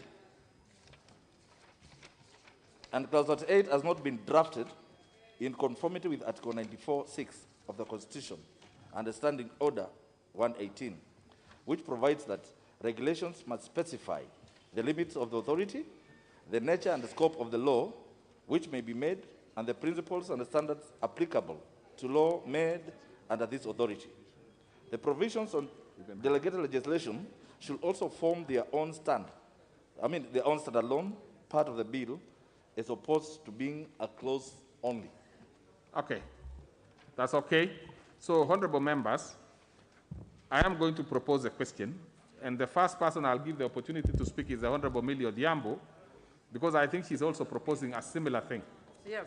So that if this one is carried, then Honorable Millie is rendered not of too much value then, because it will have been carried anyway. Yes. So then I propose a question, which is that clause 38 be amended or be deleted as proposed by the Honorable Macau. Let's have Honorable Millie Odhiambo. Thank you, Chair. Chair, I support that amendment. First, I hadn't actually seen what he was doing, but under the Constitution, we must be very clear about where we are putting delegated authority. So this is the older way of actually providing before we had the Constitution. So I actually support the committee. Very well. So And, then and I drop mine, of course. don't even drop though it until, falls until automatically. we finalize this one. So then I propose a question, which is that clause 38 be amended as proposed by the Honorable. I put the question, which is that clause 38 be amended as proposed by the Honorable Patrick Macau. Will as many as of that opinion say aye? Many as of a contrary opinion say nay? The ayes have it. So that one is deleted. Mine has dropped. It is automatic, Honorable It will Sanko. automatically fall. We do not have to pronounce anything on that. It's deleted, so there is nothing to amend or to be deleted again. Clause 39. Propose the question which is clause 39 be part of the bill. I put the question which is that clause 39 be part of the bill. Will as many as of that opinion say aye? Many as of a contrary opinion say nay? The ayes have it. Clause 39. Sorry, clause 40. I propose a question which is that clause 40 be part of the bill. Now, on this particular one, we have the chair. So you proceed, the Honorable Patrick Kingola Macau. On clause 5, I agree. Yes, Chair, I move that clause 40 be amended as per the order paper, justification being subclause 3 has already been transited all employees to the service. However, subclause 5 purports that the employees should sign new contracts, although subclause 6 provides that the terms of the contract should not be disadvantageous to the employees. The employer still has a stronger bargaining position. And again, subclause 7 further provides that anyone who does not enter into the contract shall be deemed to have resigned without right to severance pay, which does not favor the employee. Lastly, the terms of employment and termination is extensively enumerated under the Employment Act 2007. There is thus no need to address the same under this Act, Mr. Chairman. Okay. So then I propose a question which is at clause 40. So yours is dropped. We are not going to consider it at all. So then if I want to see if there is a member or two. Honorable Iringo, your mic has been requesting to have you speak for some time. You want to speak on this one? I support the chair. Very good. Now, well, then I proceed to put the question. The Honorable Dr. Nyekal. Order, Honorable Member. Chair, Order. as a supporter, probably it would be better to have 3 and add that under the same conditions of employment. Because the number 3 just says, upon commencement of the Act, be decreed to be an employee of the National Library Services. It would have been better if you say, under the same terms of employment. If the honorable member would like to add that, it would make it neater. I don't think that can happen now. Not happen because it has to be, it has to go through the process. Yes. So since So we do there's not no have an amendment before the House, we probably will have nothing to, well, yours would be a suggestion for a future endeavor. So, the Honorable Bukose. Thank you, Chair, for allowing me to contribute. I think the amendments which has been made by the Chair are actually good amendments because under the Employment and Labor Relations Act, when you are transiting from one organization to the other, it's always provided. So I think those are good amendments. I support. Okay. Okay, take us to the reserve, Honorable Nominee 001. Yes, Chair, and this is what brought down our counties. Such blanket kind of transition, we overprotect sometimes employees. The wage bill is quite huge in county government because of such clauses. So I think you are saying it is for future, but such clauses, the first bill before you deleted these ones, deleting of clause 5, 6, and 7 was better off. It was protecting the institution. This one is protecting workers more than the institution, and they may actually have a bigger burden. I do not know whether you have read it correctly, but in any case, the Honorable Sanko, you know, it pays to be keen and look at some of these things prior, because then you will be able to help the House to make the necessary amendments, just like what the Honorable Millie Odhiambo has done and maybe Honorable Musimba. So it is much better for us to have acted rather than to come and lament last minute, because at this point in time, it is whether we are going to take it or it is going to fall. So there is no amendment, even the one which you are recommending before the House. So you have also said it is also for another future undertaking. So then I put the question, which is that clause 40 be amended as proposed by the Honorable Macau. Will as many as of that opinion say aye? Aye. Many as of a contrary opinion say nay? Nay. The ayes have it. And I put the question, which is that clause 40 as amended be part of the bill. Will as many as of that opinion say aye? Aye. Many as of a contrary opinion say nay? Nay.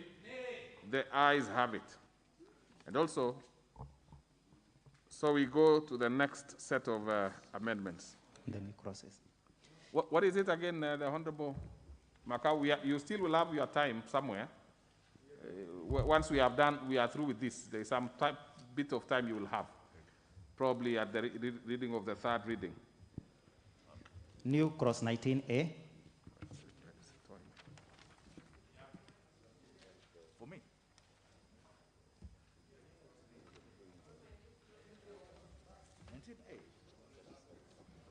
Oh yeah. Yeah. Yeah, it is. That is. So I'm there. Page 3. Okay. Now, the Honorable Macau, you need to move second reading of the new clause 19A. Thank you, Chair. I move that clause 19A be amended as per the order paper. Huh? Oh. Just a minute. Hold on. Yeah. Be read a second time.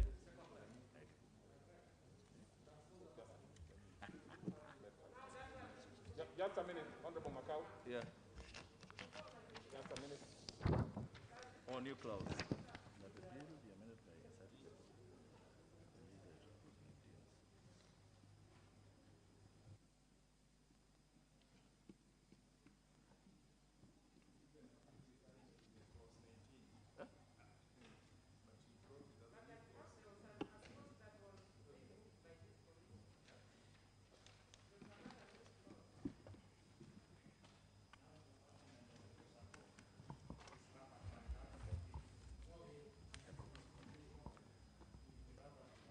So then, Honorable Macau, please move second reading now. Mr. Chairman, I propose that the new clause 19A be now read a second time. Very well. You've done it very well. So I propose the question, which is that clause, new clause. Yeah.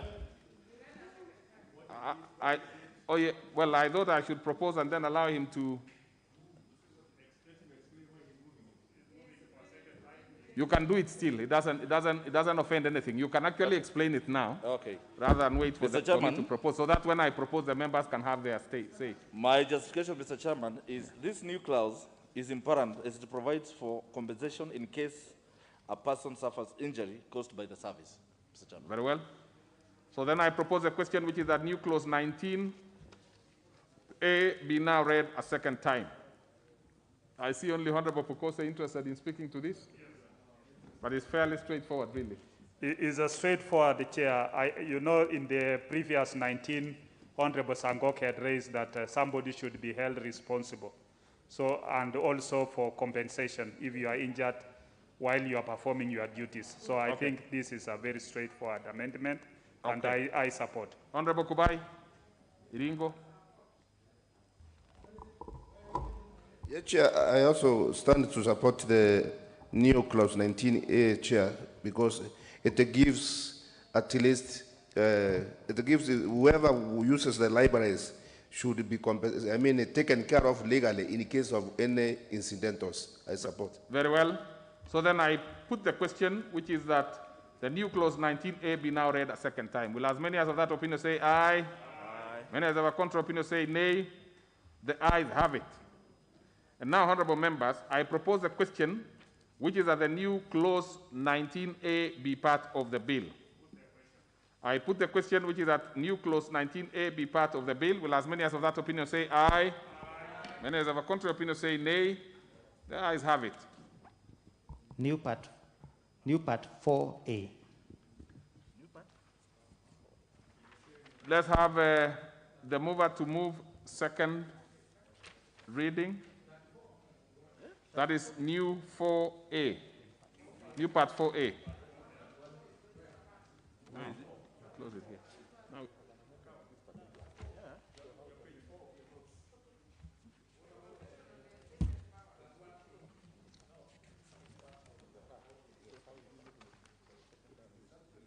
Is that 1A or what? Is that 1A? Yeah? Yes, yes. Okay. Thank you, Chair. Just in the very able manner that you did the first one, just move it in the same manner, but this is now for part 4, new part 4A. Yes, thank you. Yes. Mr. Chairman, I propose that the new part 4A, clause 31A, be now read a second time. Okay, that is perfect. So then I propose a question which is that the new Let me explain. May I explain sorry. the reason? I think I'm moving a little fast. Thank you, Mr. Chairman. Mr. Chairman, the reason of this is that this is to conform with Article 94(6) of the Constitution and Standing Order number 118, which provides that regulations must specify the limits of the authority, the nature and the scope of the law which may be made, and the principles and standards applicable to law made under this authority. The provision on delegated legislation should also form their own standalone part in the bill as opposed to being a clause only. Very well.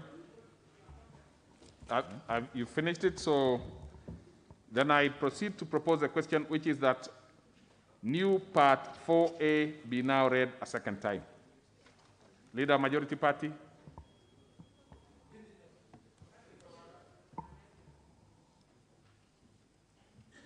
Thank you, Honorable Chair.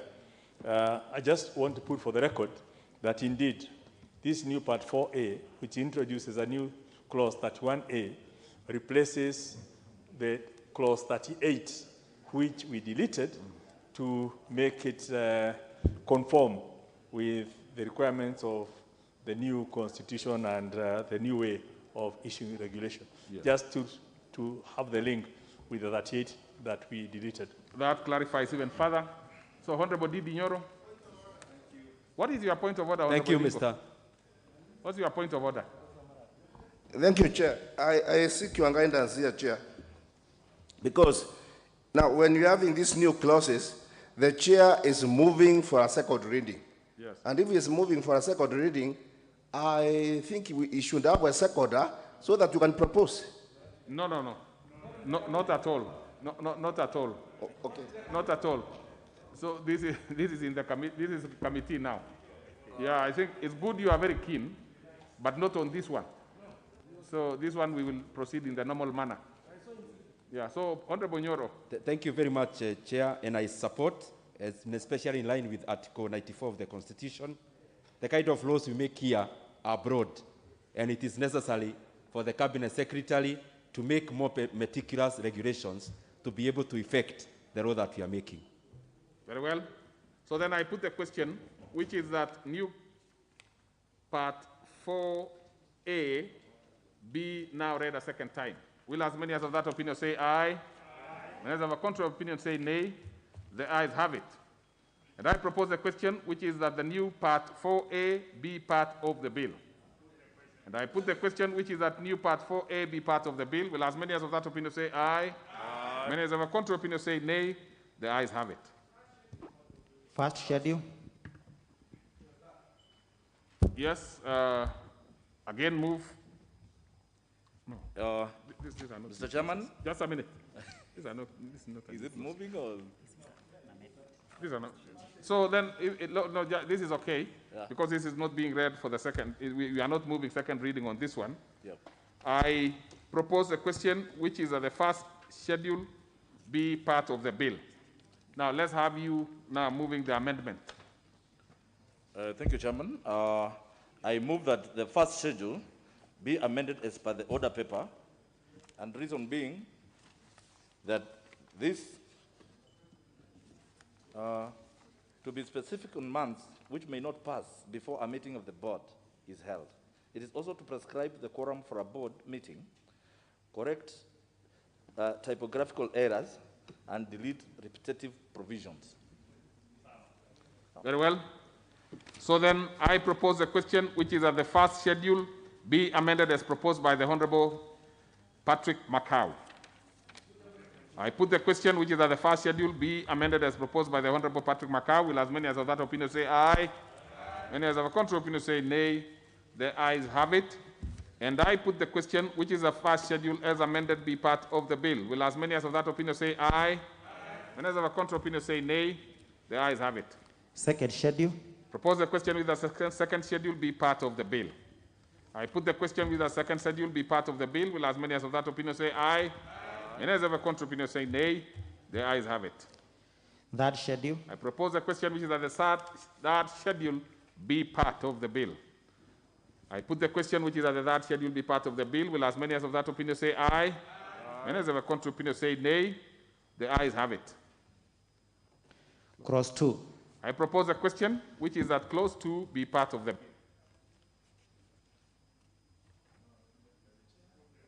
No amendment. Now, the Honorable Millie Odhiambo. Yes. The Honorable Millie Odhiambo. Yes. You definitely are not going to move clause C, clause 2C. Now, this one I'm trying to look at it whether it is consequential. In fact, in the meantime, it should be the one. Let me just confirm whether they are consequential. Sure, there are parts of C that... C is consequential. Parts of C and parts of it is not. No, because C is they've made reference to international standards. See, Honorable Odhiambo, you will move A and B. 2A and B. And this one is very clear in the communication of the Speaker, which you actually accepted to.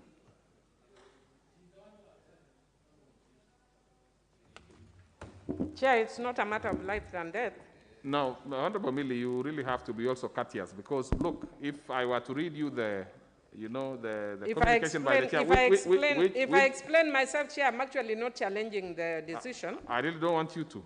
No, I'm actually indicating that if you actually look at the body of the bill, they make reference to international standard international standard book number, but it is not defined. But that I'm saying it's neither here nor there, it can fall off. But I'm saying, Chair, I wish to move that clause 2, A and B. Clause 2, A and B. Yeah, I think it should be A and B. Yes. be amended as per the order paper.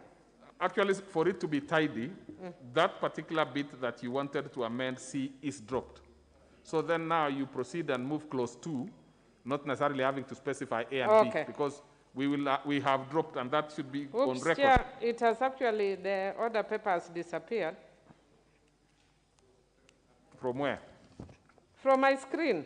You know, this is a touch screen. It disappears with things very, very easily. No, it's just disappeared suddenly. So we will have the hard copy. No, brought to you. Chair, I found it. Okay. Thank you. But it would be nice normally if we are moving to have this because of misbehavior of technology. But Chair, I move that clause 2A and B be amended as per the order paper. And Chair, the reason I'm saying that, but I seek your direction, Chair, because it's not just that only.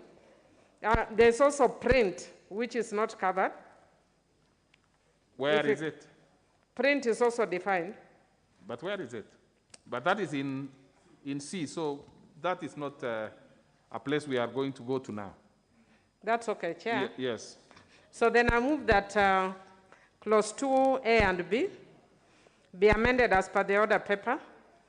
Chair, in A, what my amendment seeks to do is to acknowledge that book is not only in the usual form that we know it, which is physical, but we also now have books in digital, audio, and also print form.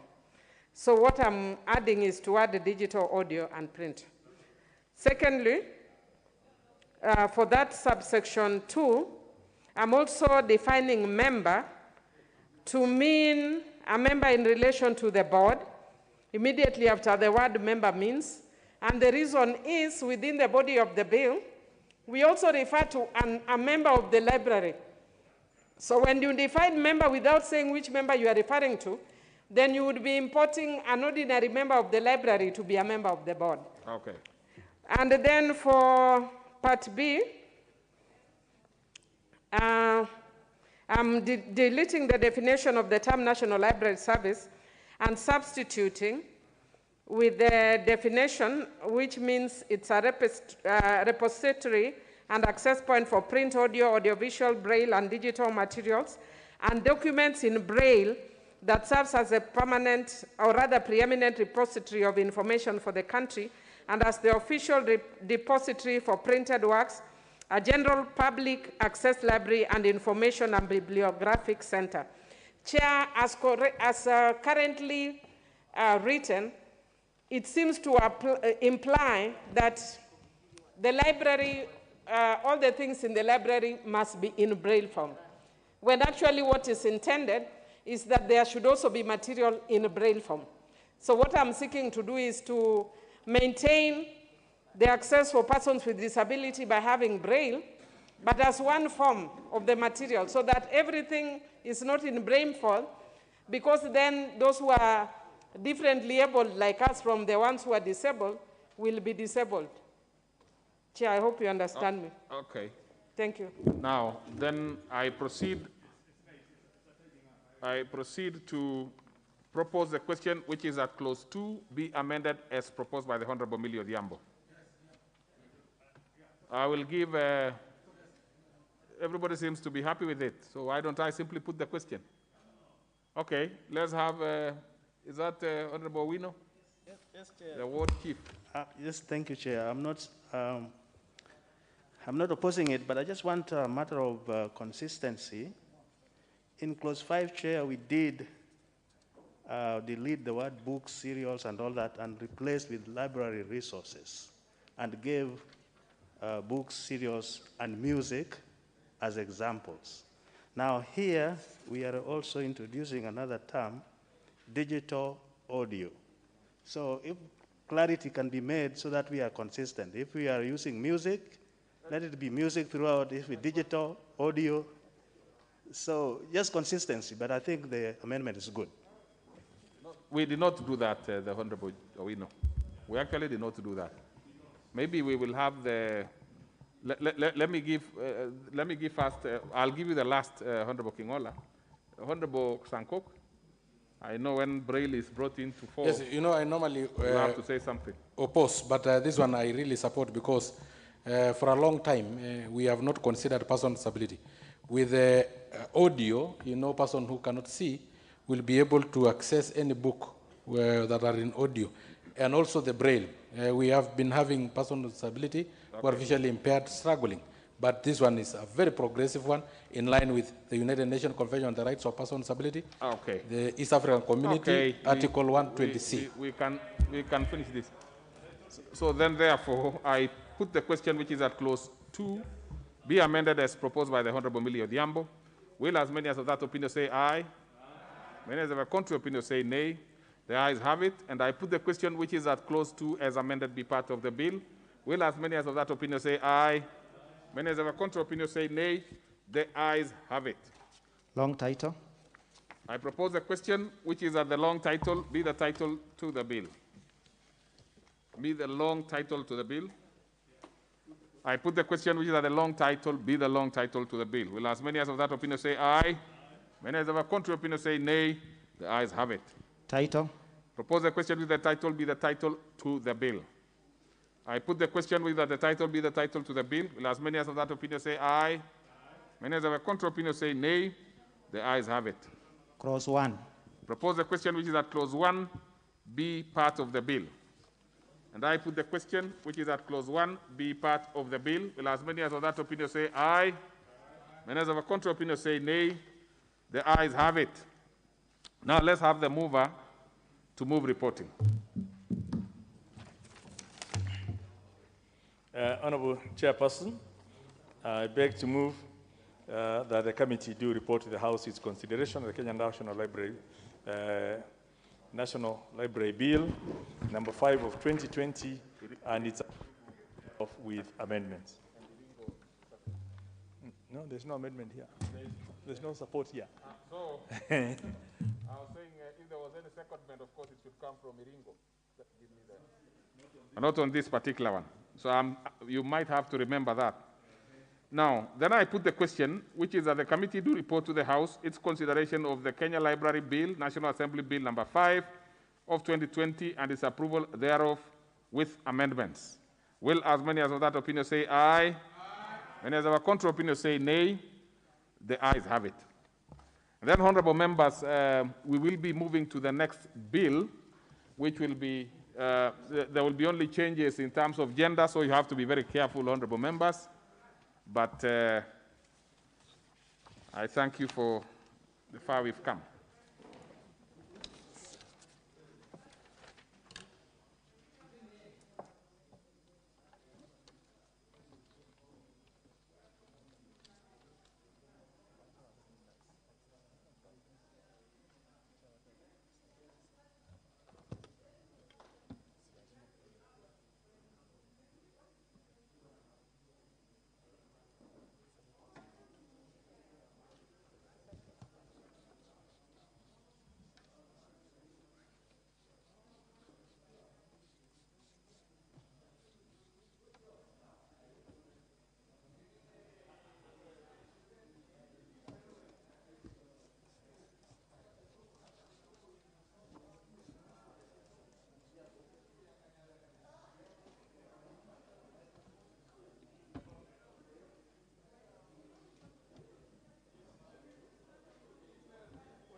Na kalamu.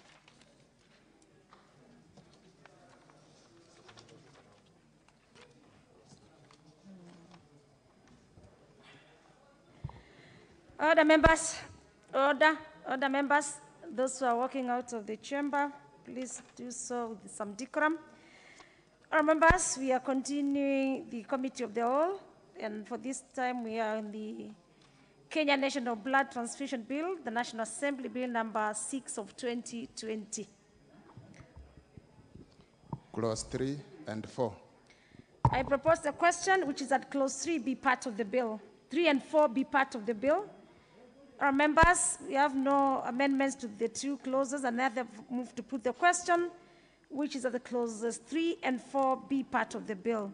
Will as many as of this opinion say aye? And as many as of contrary opinion say nay? Our members, the ayes have it. Clause 5. I propose the question, which is that clause 5 be part of the bill. We have an amendment by the chairperson. Please move the amendment. The chairperson.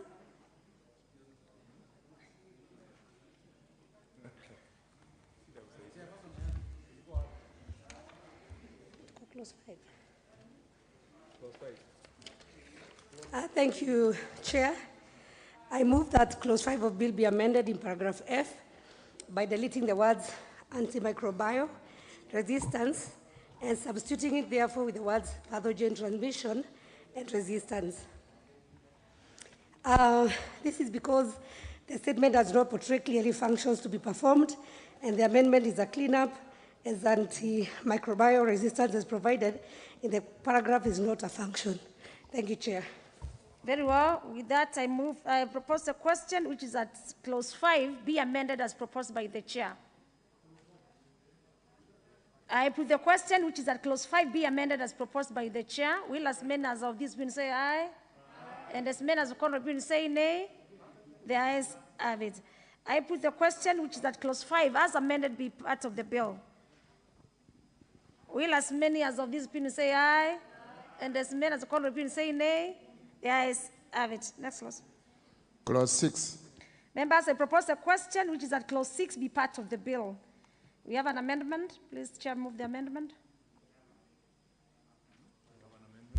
Thank you, Chair. I move that clause 6 of the bill be amended by A, deleting the subclause 1, and substituting, therefore, the following new subclause. As per the order paper. Thank you, Chair. And the leader of majority is making me. You are a very experienced member of Parliament. So. This clause, Madam Chair, is being amended the management of the service, which shall vest in the board, which shall consist of an executive chairperson appointed in accordance with subsection 2. And Chair, as per the order paper, the justification of the amendment is that the amendment seeks, there is adequate representation of all stakeholders in the blood transfusion services, including the inclusion of a representative of learning institution within the specific health sector.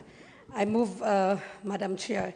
Further amendment on the same on B is to delete subclause 2 and substituting, therefore, the following new subclause, that the chairperson shall be competitively recruited and appointed by the Cabinet Secretary from among persons who have A, at least a postgraduate university degree in a health-related field recognized in Kenya, B, at least 15 years experience in matters relating to leadership and management in private and or public sector, or 3, a distinguished public, private, or teaching sector record on matters relating to health. The justification of the amendment seeks to provide for specific qualifications for the person who will be appointed as chairperson, who ought to have relevant qualification in health sector, considering the specialized and sensitive nature of blood transfusion service. I move the amendment, Madam Chair. Then with that, members, I propose a question, which is that clause 6 be amended as proposed by the chair. Honorable, I put the question, which is that clause 6 be amended as proposed by the chair. Will as many as of this opinion say aye? And as many as the contrary opinion say nay? The ayes have it. I put the question, which is that clause 6 as amended be part of the bill. As many as of this opinion say aye? And as many as of the contrary opinion say nay? Members, the ayes have it. Next clause. Clause 7, clause 8, and clause 9. I propose the question, which is that clause 7, 8, and 9 be part of the bill. No amendment to these clauses, and therefore I move to put the question, which is that clause 7, 8, and 9 be part of the bill. Will as many as of that opinion say aye? And will as many as of contrary opinion say nay? The ayes have it. Next clause. Clause 10. I propose a question, which is that clause 10 be part of the bill. We have an amendment by the chair.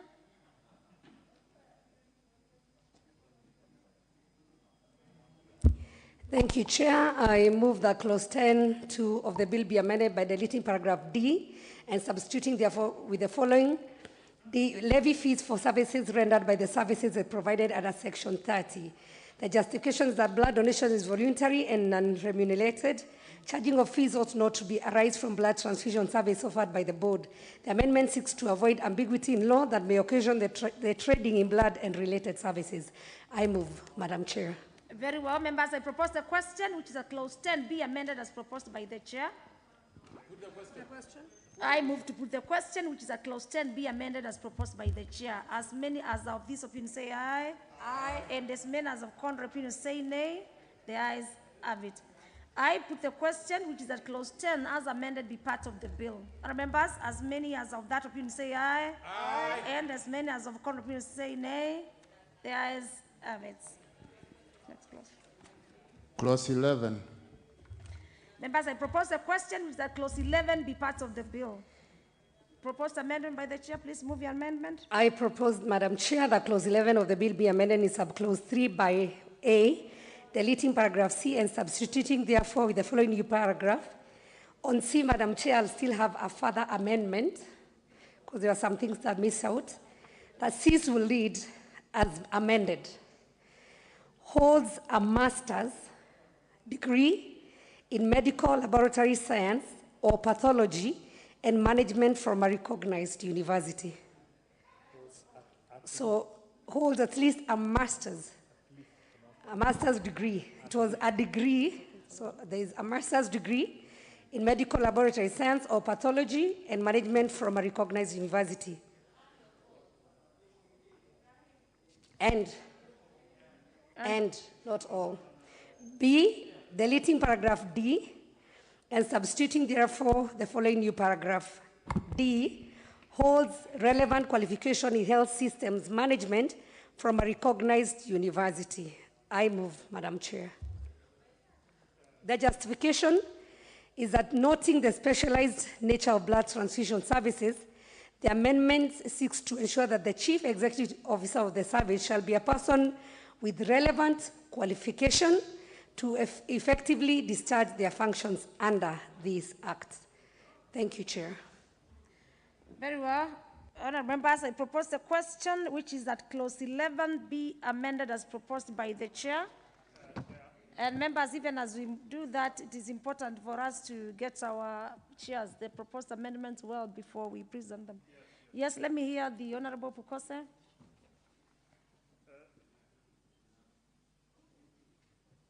Honourable Pukose.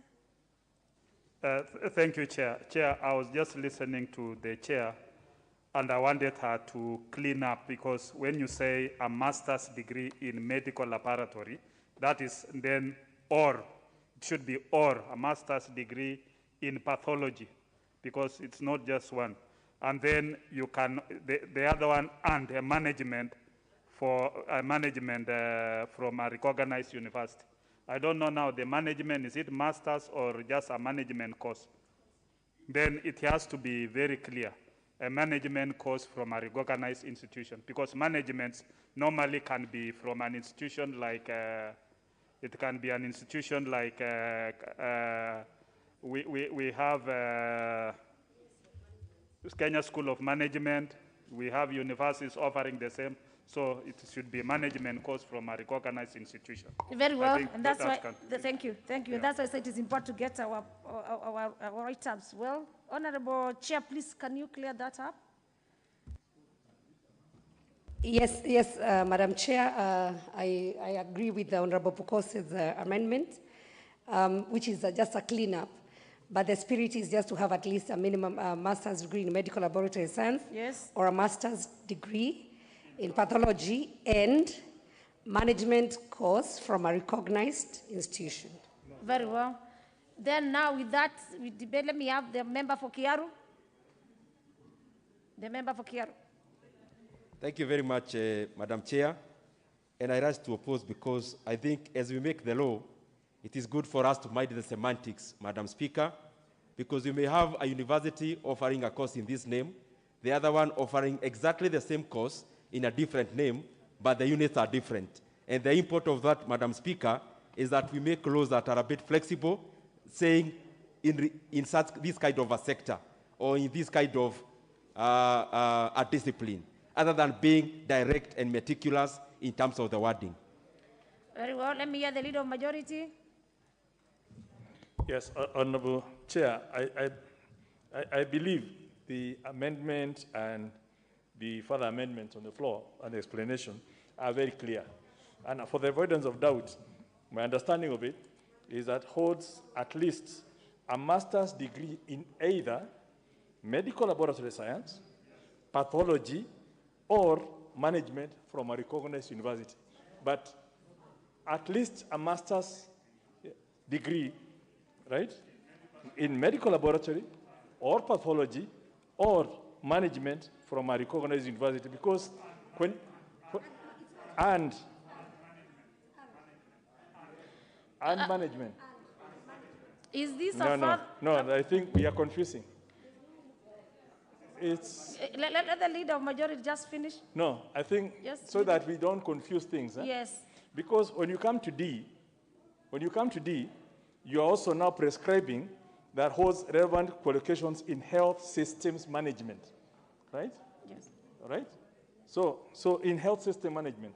And if you need to look at it in respect to the original bill, which was only prescribing that holds a master's degree in health, a first degree in laboratory medicine.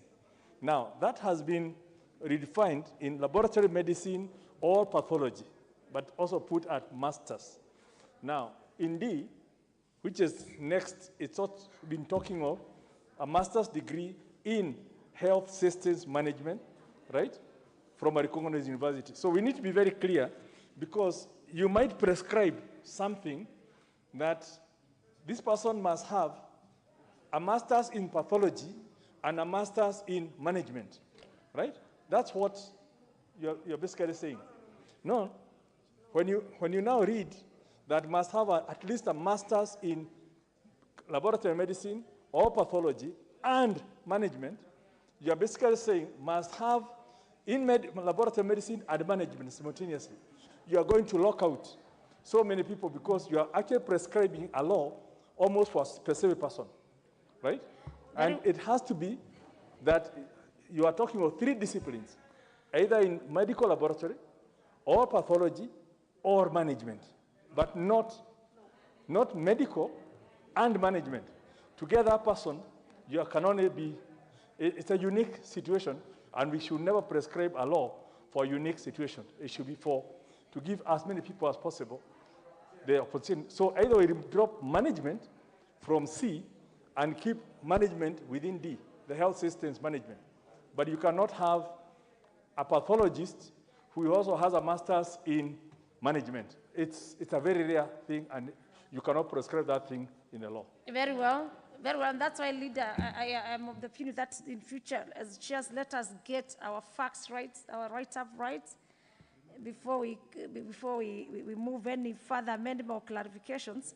But before I give the chair to clarify, let me listen to the member for Diwa on the same. And the chair should be ready. I saw you consulting to clarify how many disciplines do we need to have and at what level, so that you can you clarify your proposed amendment for members to make a decision. Yes, the Honorable Diwa. Thank you, Madam Chair. I think Majority Leader is okay, but what we want to be understood here is that the primary base for requirement for this person is master's either in laboratory medicine or pathology. But we want management also. So we can agree, either we drop the management up there and have it in the subsequent order. Yeah. Very well. Then let me have Dr. Nikal. Yeah, Chair, as Honorable Wino has said, the danger with OR is if you put OR, then you will have somebody who has management only and has no pathology or medical laboratory, which then would be totally off. So if we feel that would be too much, then the best then would be to drop the whole idea of management, so we leave it at medical laboratory and pathology. Then we drop the rest. Then when we come to D, the management comes in. Then Dr. Eseli Simiyu. Then I give now the chair to give Chair, the position. I was going to agree with what Majority Leader said and what Dr. Nyikala said. Yes. That the management bit we've got there in the earlier clause C is dangerous, it should be dropped. Then we retain the health systems management from a recognized institution, because even AMREF trains people in health systems management, not necessarily at degree level. So that D, instead of saying from a university, you say from a recognized institution. That should cover that area. Then the last one, Honorable Sangok. I can see now the chair is. Yes, Sangok. Thank you, Chair. I really agree more with Honorable Nyikal. Let us drop this issue of management. But I wanted to introduce that if it is holds a master's degree in medical laboratory, or a master's degree in pathology, or a master's degree in hematology, because I think. Okay, and then we drop the issue of management from management. We retain it in D. I think that one we are in agreement. Thank you. I can see now the members have advised. Honorable Chairperson, please, can you now clarify your amendment so that members can take a position?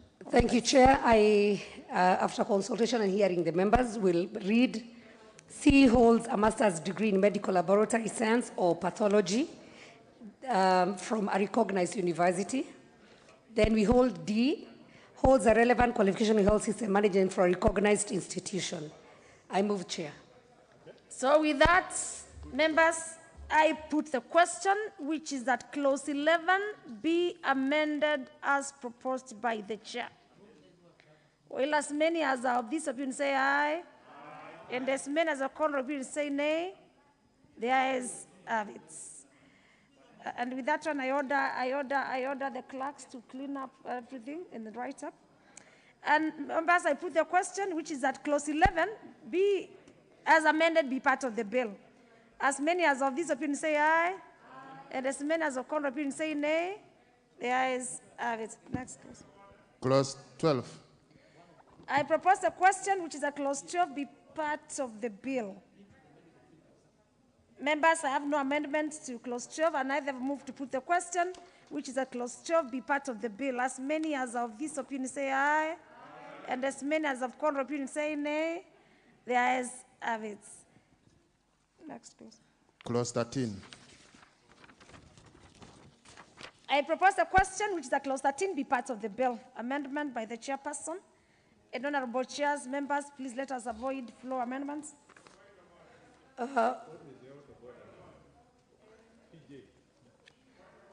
She has not already moved the. I have not moved. Please move it.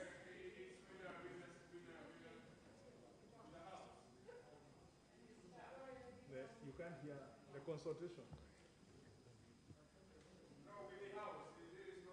Okay, please let me hear. Let me hear what TJ has to say. Honorable Samkok, you're too loud. Yeah. And the language you're using, the language you're using of, if I heard well, Kachini, and you're addressing the chair of health. Okay. Actually, that is misogyny, directed at a woman of high standing as the chair. That is a very serious altercation that should not come from an honorable member. But, Madam Chair, my point of order relates to, first of all, I appreciate the good job the chair is doing. But I also noticed that the chair came in the middle when we were just transiting from one committee to the other. In a case in which a particular amendment has several subsets, or if the chair has had to change her mind on certain things guided by the members, we still need to follow the standing orders, Madam Chair. The standing orders would be further amendments. She would have to propose what is in the order paper, and then prefer what is the further amendment. We deal with the amendment as proposed, then deal with the further amendment, and then now resolve the amendment together. That would be neater and we'll be following the standing orders. I'm just reminding the chair, she's a seasoned debater, but I'm sure if I remind her, she will Very, follow. very honorable Kajwang, as a member of the, but she talks of being a further amendment, of course, and also correcting the former amendment with the advice of the members, which, but important members, it is good to move everything, and as members, chairs, be ready, and that's why I said we may not be able to encourage some amendments on the floor, and especially where the procedure is not being followed. However, Honorable Kajwang, the Honorable Chair, moved it and stated that she is further amending it. We were on clause 13. Chair, you are moving your proposed amendment. Thank you, Chair, and thank you, Honorable Kajwang. I actually said moved, and then I said have a further amendment, but noted. Chair, clause 13 and 14, we have proposed a deletion. Let me do 13, it's the same.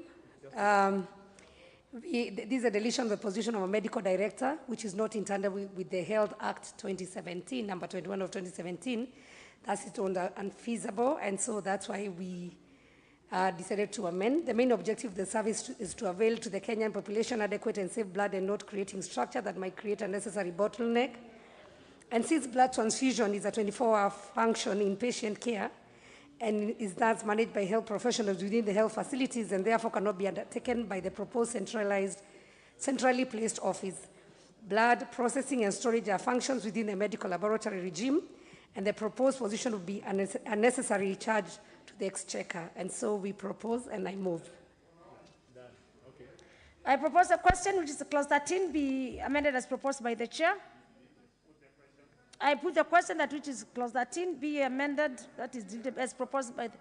Yes, Honorable, before I put the question, Honorable Member for... Chair, I missed that meeting that proposed that, but others I would have advised against that, because the end user of all these blood products is the patient, and the intermediary there is the medical doctor. So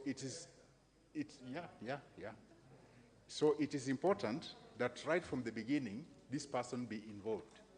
Because remember, when you are talking about blood transfusion, you have to actually donate that blood first. And many things can happen.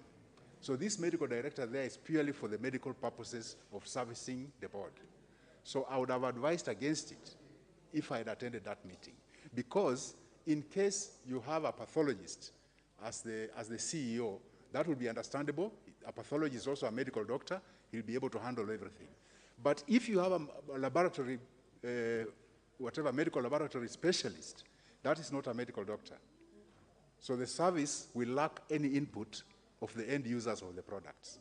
So I think there's a problem there, but anyway, we can amend it later once it's operational, because definitely a need will arise for it, whether we like it or not. I say this out of experience, because I said this in the House before when I was contributing to this bill, when I seconded it, that I was privileged to study in a place where blood transfusion is a very highly specialized area, and actually they have these medical people within the service.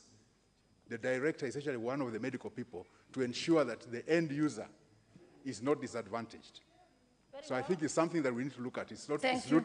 I don't think it's a wise deletion. Thank you, Dr. Ari, because it's a deletion of clause 13, and the clause 13, if I may refer to the original bill, says that there shall be a medical director for the service who shall be appointed by the board through an open, transparent, and competitive recruitment process, and those terms and conditions of employment shall be determined by the board.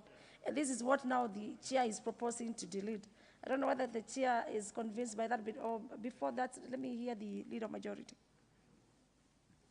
I think for the comfort of Dr. Eseli and others, when you come to clause 15, you'll find that the board is actually being empowered to appoint such officers as may become necessary. So deletion of a specific does not mean when that position becomes necessary, it will be up to the board to then fill the position because the need has arisen. So we are okay. Yeah. Okay, Dr. Eseli? Not Dr. Iseli. Let me have the last one, Dr. Nikal. Have you requested? Yes, Dr. Nikal? Yeah, I actually take the position of Dr. Eseli that it's not wise, but we can accept it now. But when we come to 15, in fact, I was going to say that when we come to regulations, we should actually make sure that there's a medical director. I know what the fear is, that if you establish this position by an act of parliament, you are going to have a clash between the CEO and the medical director. But that position is required. So we can accept it now, but it's something we'll have to look at. Then, Chair, just a clarification before I put the question. Thank you, Chair. I actually, I think Dr. Nikala has put it well, and the leader of majority and the comfort of Dr. Iseri. That's why I did a further amendment to make sure that the CEO is actually a professional. So Yeah, that when it comes to the appointment of any other person that might be needed within the board, then the CEO will follow the professional way. And that's why we removed the management, because it was all management, and made sure that the person who is the CEO is actually a health professional. I moved, Chair. Then I put the clause as a question to the members for a decision making. And the members, I put the question, which is that clause 13 be amended as proposed by the chair. As many as of this opinion say aye, and as many as the contrary opinion say nay, the ayes have it. I put the question, which is that clause 13, as amended, be part of the bill. And members, as many as of this opinion say aye, and as many as the contrary opinion say nay, the ayes have it. Next clause. Clause 14. I propose the question, which is that clause 14 be part of the bill. Chairperson, move the amendment. Thank you, Chair. I move that the clause 14 of the bill be deleted. And Chair, this is a follow-up of clause 13, because clause 14 was giving the functions of medical director. And so the justification is passed by clause 13. I move, Chair. I propose the question, which is that clause 14 be amended as proposed by the chair. I put the question, which is clause 14 be amended as proposed by the chair. As many as of this opinion say aye, and as many as of contrary opinion say nay, the ayes have it. I put the question, which is a clause 14 as amended be part of the bill. As many as of this opinion say aye, and as many as of contrary opinion say nay, members, the ayes have it.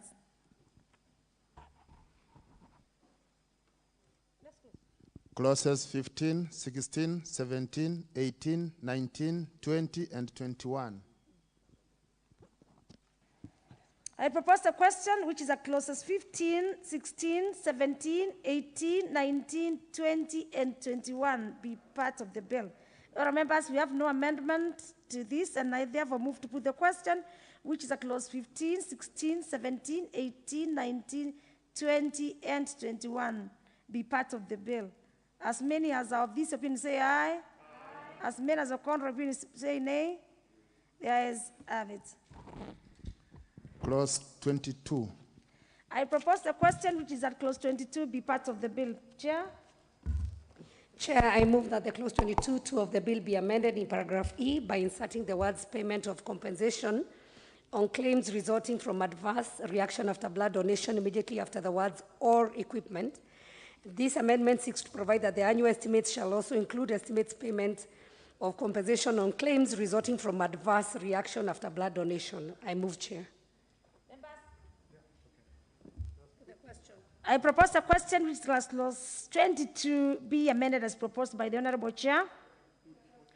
I put the question, which is clause 22 be amended by the Honorable Chairperson. As many as of this opinion say aye, and as many as of contrary opinion say nay, the ayes have it. And members, maybe for record purpose, in terms of procedure, and Kajwanga would agree with me, for clauses 13 and 14, which were under deletion amendment, they are not part of the bill because they have been deleted. Very well, let's move on. Clauses 23, 24, 25, 26, 27, 28, 29, 30, 31, 32, 33, and 34. I propose a question, which is at clauses 23, 24, 25, 26, 27, 28, 29, 30, 31, 32, 33, and 34 be part of the bill. Members, we have no proposed amendments to these clauses, and I therefore move to put the question, which the clauses 23, 24, 25, 26, 27, 28, 29, 30, 31, 32, 33, and 34 be part of the bill. As many as of that opinion say aye, and as many as of a contrary opinion say nay. The ayes have it. Next clause. Clause 35. I propose the question, which is that clause 35 be part of the bill. Mover, the chairperson, to move amendment.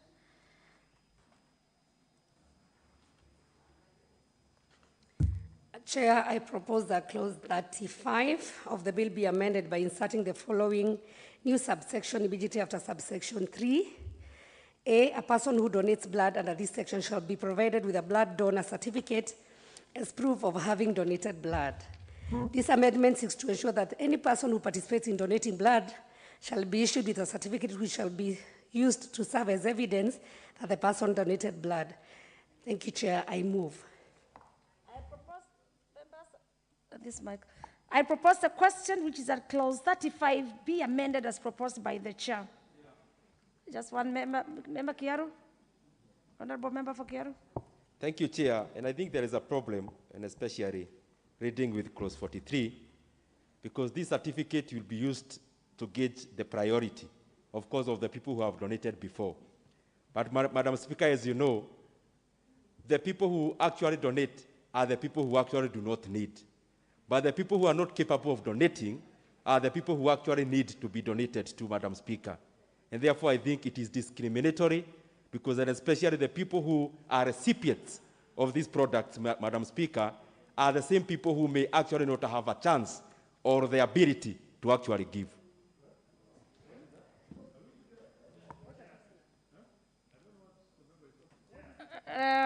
Honorable Member, Leader of Majority, you want clarification from Member for Diwa? No, we don't know what is. I think, Honorable Chair, this is a very straightforward thing, that clause 35 that's being amended is basically talking of, you know, what will happen. You can't be below 18, you'll be provided with information, you'll be provided with counseling services to somebody who wishes, and then the end result is you'll be provided with a certificate. It's a straightforward thing that came from the stakeholders. So I don't see where the discrimination is coming by giving somebody a certificate for having donated blood. Honorable Kiara, are you talking to the same clause? But are you talking to the same clause number 35? Very well. Let me have Member Fondiwa. Just a comment on this. I support what the majority leader is saying. Madam Chair, what this is trying to say in another way is a motivation. If you're donating blood, you are recognized. And right now we have a problem. Those who donate disappear because they are not recognized in a special way. So that is what it's trying to do. Very well. The member for Pukose, before I put the question. Honorable Pukose, yes. Member for Mutembei. Thank you, Chair. Chair, I was looking at this and saying this is a good amendment because it encourages people to donate. And if the certificate is a small one, it also indicates what is your blood group, so that when you are walking around, even when you are in... Let me put the question. Yes. The Honorable Sheikh Mohammed. Sheikh Mohammed. Thank you, Chair. Chair, the principle of giving certificates is very important in the sense that we reward those who work hard to come and give support. Blood is life. Now, it negates the principle. I mean, what Honorable Didi Nyoro was saying surely negates the principles. The principles where, can you wait, Majority Leader? It negates the point that you will be rewarded for any hard work that you do. As simple as education, you get a certificate, and those who did not go to study are not discriminated against the certificates, getting certificates in school. Very well. So it is the same thing. So it negates the principles of reward. I think this is a very straightforward amendment, members, and this being a house of debate. Members, I move to put the question, which is that clause 35 be amended as proposed by the chairperson. As many as are of this opinion say aye, and as many as are contrary opinion say nay. There is it. I put the question which is that clause 35 as amended be part of the bill. Will as many as of that opinion say aye, and will as many as of contrary opinion say nay. There is it. Next clause. Clauses 36 and 37. I propose a question which is that clauses 36 and 37 be part of the bill. We have no proposed amendments to the clauses, and then I put the question which the clauses 36 and 37 be part of the bill. As many as are of that opinion say aye, and as many as of contrary opinion say nay. There is it. Next. Clause 38. I propose a question which is that clause 38 be part of the bill. Chair, move your proposed amendment. And other members, please let us listen to the import of the amendment so that we can debate from an informed point. Thank you, Chair. Move that clause 38 of the bill be amended in sub-clause 2 by deleting the word state and substituting therefore with the words Kenya National Blood Transfusion Service. The use of the word state is ambiguous as the relevant body with regard to blood transfusion in Kenya, National Blood Transfusion Service. There's a need for specificity as to the body that shall bear responsibility under clause 38. I move, Chair. I propose a question which is that clause 38 be amended proposed by the chair. I put the question which is that clause 38 be amended as proposed by the chair. As many as are of that opinion say aye, and as many as of contrary opinion say nay. There is it. I put the question which is that clause 38 as amended be part of the bill. Remember, will as many as of that opinion say aye, and as many as of a contrary opinion say nay. There is it. Next. Clauses 39 and 40. I propose a question which that clause 39 and 40 be part of the bill. No amendment, and I move to put the question which is that clause 39 and 40 be part of the bill. As many as of that opinion say aye, and as many as of contrary opinion say nay. The ayes have it. Next. Clause 41. I propose a question which is that clause 41 be part of the bill. Chairperson, your amendment, please. Thank you, Chair. I move that clause 41 of the bill be amended in subclause 1 by deleting the words under the instruction of a medical practitioner and substituting therefore the words registered by the relevant regulatory authority. This amendment, Chair, seeks to enable the collection of blood and blood products carried by a qualified health professional as long as they are registered by the relevant regulatory authority. The clause as it is currently limits the collection of blood and blood products which can only be undertaken under instructions of a medical practitioner. I move, Chair. With that, I propose a question which is that clause 41 be amended as proposed by the Honorable Chairperson. I put the question which is that clause 41 be amended as proposed by the Honorable Chairperson. Honourable members, as many as of that opinion say aye, and as many as of a contrary opinion say nay. The ayes have it. I put the question which is that clause 41 as amended be part of the bill. As many as are of that opinion say aye, and as many as of contrary opinion say nay. The ayes have it. Clause 42. I propose a question which that clause 42 be part of the bill. No amendment to clause 42. And I move to put the question which that clause 42 be part of the bill. Will as many as are of that opinion say aye, and will as many as of contrary opinion say nay. The ayes have it. Clause 43. I propose a question with that clause 43 be a part of the bill. There's an amendment proposal, Honorable Chair. Yes, Chair, I propose that clause 43 of bill be amended by inserting the following new subsection immediately after subsection 2. 3, subject to provision of Article 43, 1A and 2 of the Constitution, a person with a blood donor certificate issued under section 335(3) shall be given priority in the application of this section. This amendment seeks to incentivize the noble cause of donating blood and encourage people to donate blood by providing that preference shall be given to persons who have previously donated blood. This preferential treatment shall, however, be limited by the provision of Articles 43(2) of the Constitution, which provides for the right to emergency and medical treatment. I move, Chair. Very well. I propose the question which is that clause 43 be amended as proposed by the chairperson. Let me hear from now Leonard Emilio Diambo. Chair, yes. Chair, as agenda expert, there are sometimes things which are not blatant and glaring, but can be discriminatory of women. Chair, I think I've shared in this house before that when I was younger, every month, I was admitted in hospital for a very simple thing that other women go through, which is called menses, because of excessive flow. And as much as I loved to give, to donate, I've only been able to donate twice in my life because the doctor said I cannot because of that condition. Chair, secondly, for people who are sickless, who actually need that blood, cannot donate because of their condition. When you make this blanket provision, Chair, then without intending, you are discriminating against women with that condition, and you are discriminating against people with sickle cell anemia. I have a grandchild who has a sickle cell anemia, and I know what it means.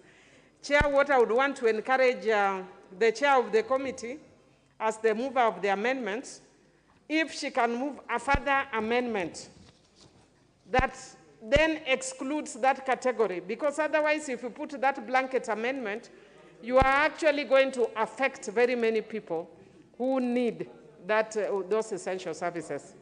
If that is not done, Chair, I will be very hesitant to support. Thank you. Leader of Majority, you want to confirm something with the, for...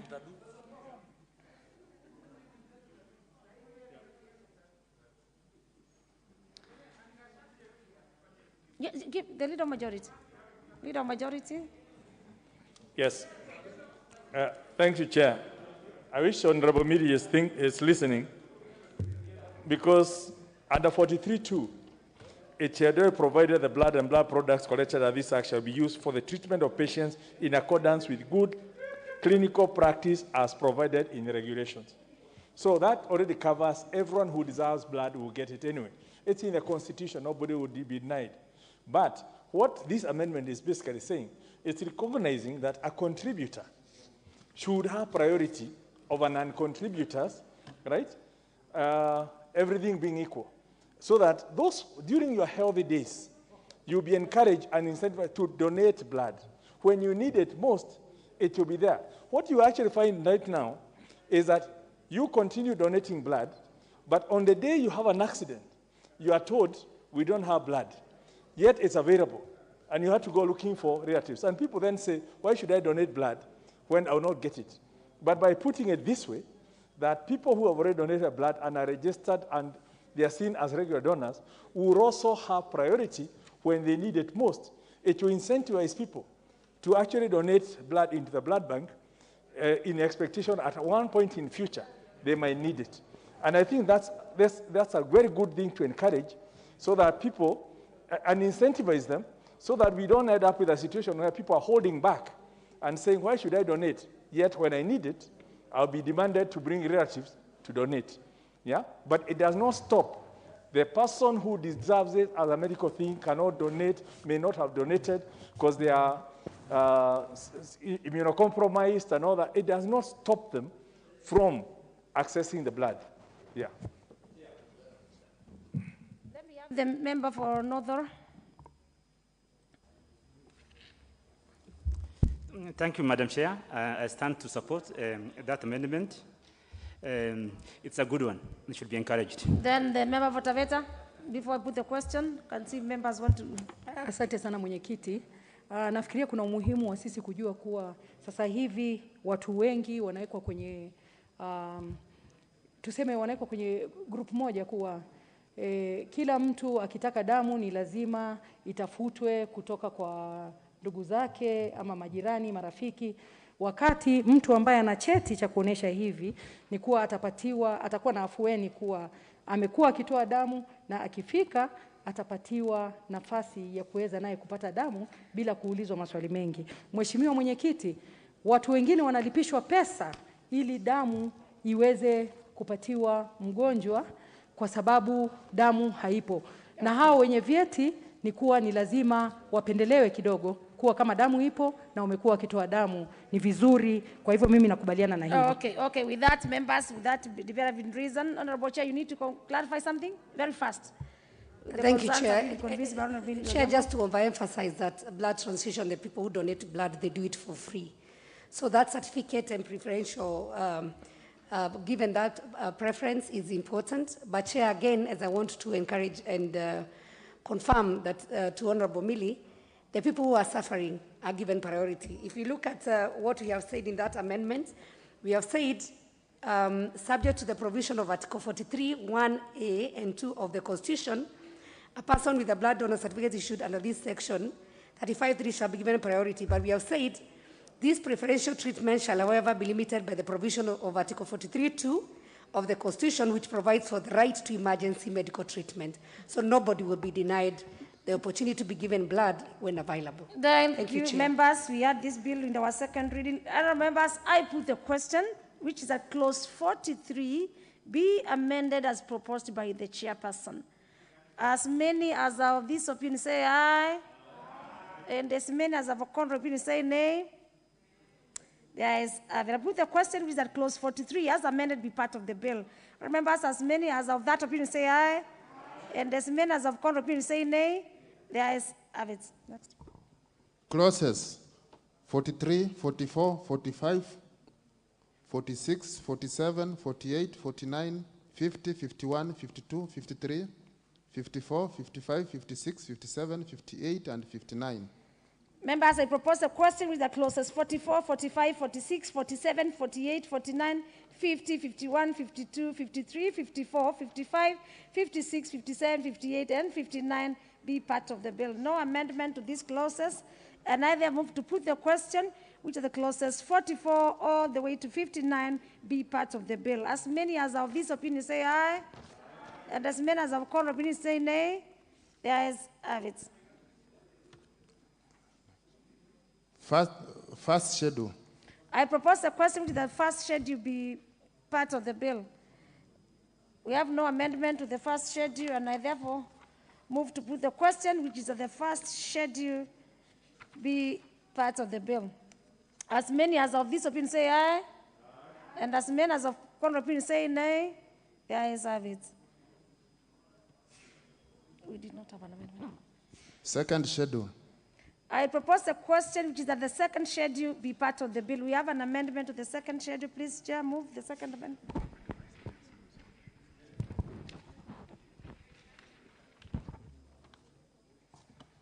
Maybe you can go through all the paragraphs of the second schedule. Thank you, Chair. I move that the second schedule by the bill be amended by A in paragraph 1 as by deleting preemptory statement and substituting therefore the following new preemptory statement. A national blood center shall be located within level 5 and 6 hospitals as provided in the Health Act and shall conduct the following services. 2, deleting the words level 2 appearing paragraph 1, and B and C as per the order paper.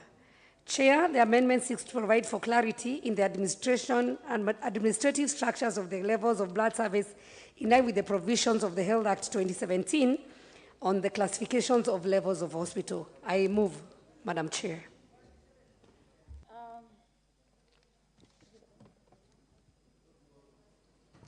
I propose a question, which is that the second schedule be amended as proposed by the Honorable Chair.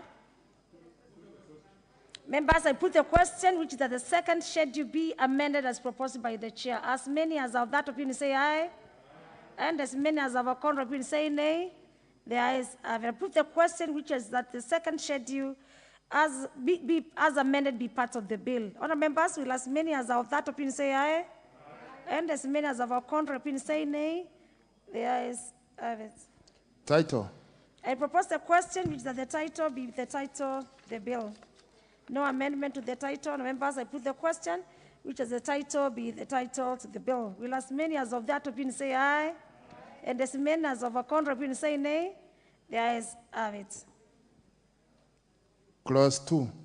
I propose a question, which is that clause 2 be part of the bill. We have an amendment. Chair. Thank you, Chair. I beg to move that clause 2 of the bill be amended by deleting the division of the word human blood products and substituting therefore with the following new definition. Human blood products has the meaning assigned to it under the Health Act. The justification is Amendment 6 to align the definition as provided for in the Health Act 2017. B, by deleting the definition of the word healthcare professionals and substituting therefore with the new definition healthcare professional, which has the meaning assigned to it under the Health Act. And Chair, this is just to align ourselves with Health Act 2017. And C, by deleting the definition of the word informed consent and substituting therefore the following new definition, informed consent, as per the meaning assigned to it under the Health Act.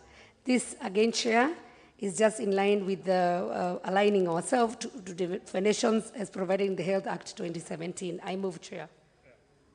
Then I propose the question, which is that clause 2 be amended as proposed by the Chair. I see no interest to this. I put the question, members, which is that clause 2 be amended as proposed by the Chair. And members, as many as are of this opinion say aye, and as many as are of a contrary opinion say nay. Members, the ayes have it. I put the question, which is that clause 2 as amended be part of the bill. Will as many as of that opinion say aye? And as many as of that opinion say aye, nay? Members, the ayes have it. Clause 1. I propose a question, which is that clause 1 be part of the bill. Members, we have no amendment to clause 1. I now therefore move to put the question to the clause, which is that clause 1 be part of the bill. Members, as many as of that opinion say aye, and as many as of the contrary opinion say nay, the ayes have it. Members, we are through with the Committee of the Whole House on the Kenya National Blood Transfusion Bill, National Assembly Bill number 6 of 2020, and I therefore call upon the mover of the bill to move the report in.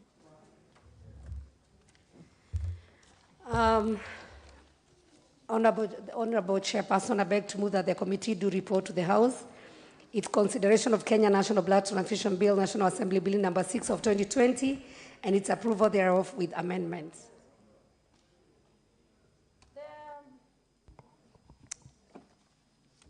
Members, I put the question, which the committee do report to the House its consideration of the Kenya National Blood Transfusion Bill, National Assembly Bill number 6 of 2020, and its approval thereof with amendments. As many as are of this opinion say aye, and as many as are of a contrary opinion say nay, the ayes have it.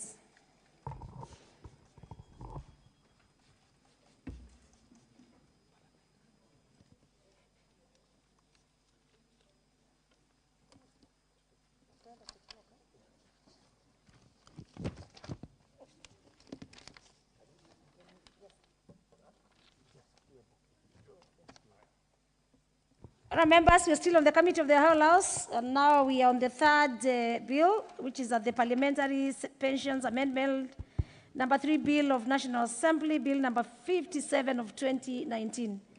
Members, and we'll be moving first. It's a very straightforward bill. Clause 2. I propose a question which that clause 2 be part of the bill. An amendment by the chairperson. Honorable Madime is in the House. The person who is moving is Honorable Madime for record. Honorable Madime. The chairperson is already in. Because that was very well before. Now it is Honorable the Finance. Honorable Madime, not you for this one because she had indicated she would not be in at that time. Member, the chair. Thank you, Honorable Chair. Honorable Chair, I beg to move that clause 2 be amended as per the order paper. Honorable Chair, this amendment intends to delete clause 2.2, which speaks to retroactive application of that particular clause. Honorable Chair, this was decided by the committee that we might run into problems trying to apply the law retroactively from 2013, but also in line with Article 116 of the Constitution, that if an act of Parliament that confers direct pecuniary interest shall not come into force until the next general election. I beg to move, Honorable Chair. Okay, Honourable members, I propose the question which is at clause 2 be amended as proposed by the chair. I put the question which is at clause 2 be amended as proposed by the chair. As many as of that opinion say aye, and as many as of a contrary opinion say nay. The ayes have it. I put the question which is at clause 2 as amended be part of the bill. As many as of that opinion say aye, and as many as of a contrary opinion say nay. The ayes have it. Clauses 4, 5, 6, and 7. I propose the question which is that clauses 4, 5, 6, and 7 be parts of the bill. No amendments, and I therefore move to put the question which is that clauses 4, 5, 6, and 7 be parts of the bill. As many as of that opinion say aye, and as many as of a contrary opinion say nay. The ayes have it. Clause 8. I propose the question which is that clause 8 be parts of the bill. Please, Honourable Chair, first bring the amendment. Thank you, Honourable Chair. I beg to move that clause 8 be amended as per the order paper. And this speaks to a case where a member was already paid gratuity, but wants to come back into the pension scheme.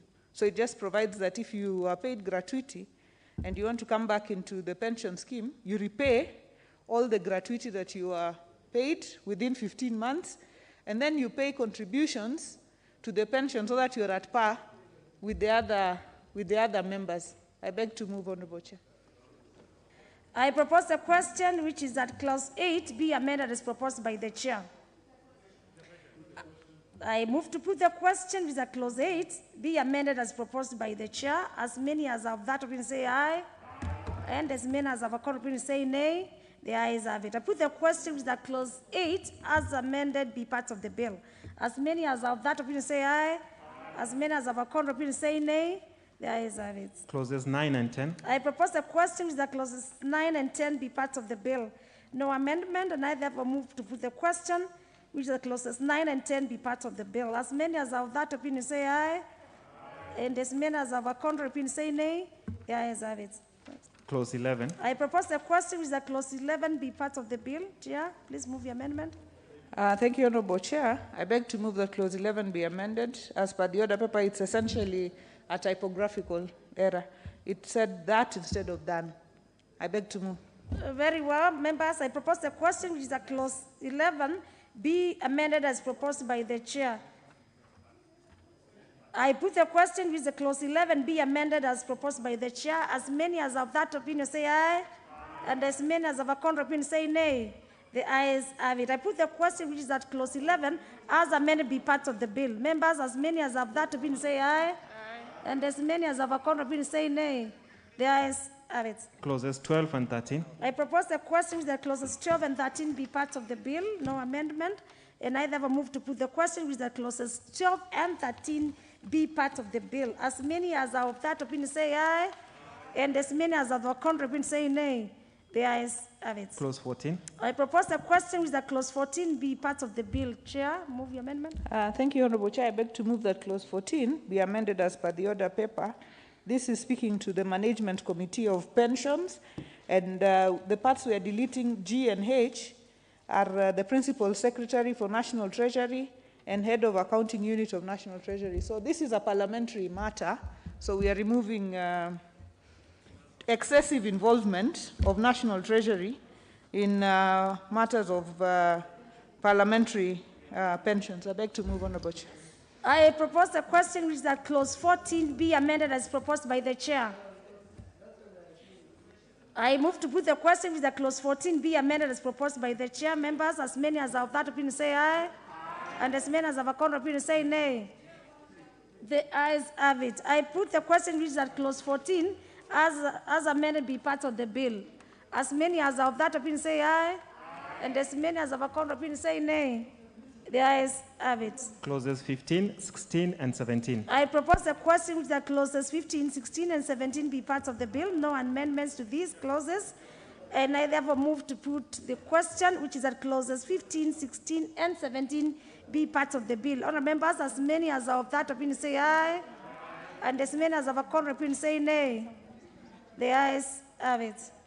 New clauses, new clause 13A. I propose the question, the mover. Thank you, Honourable Chair. I beg to move that new clause 13A be read a second time.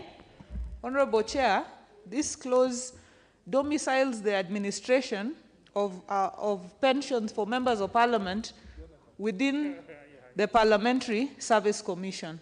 It also states that payment of pension and so on will be provided for in the estimates of the commission, and so that the commission is in control of payment of pensions. The other important introduction of this clause, just like we had done with in the Finance Act, is the creation of a voluntary post-retirement medical scheme for members of parliament, so that if a member wants, they can contribute to a post-retirement medical fund, and that money that you contribute can be used for that purpose. I beg to move on, Honorable Chair. Very well. I propose the question which that new clause 13A be now read a second time. The question. What is the mood of the House? Time. I put the question. Honourable members, I put the question, which is that some members have just come in. Let me hear Honourable Duale. Order, Karuma, order. Let me hear Honourable Duale. Chair, there's nothing called mob justice here. We are here representing individual constituencies.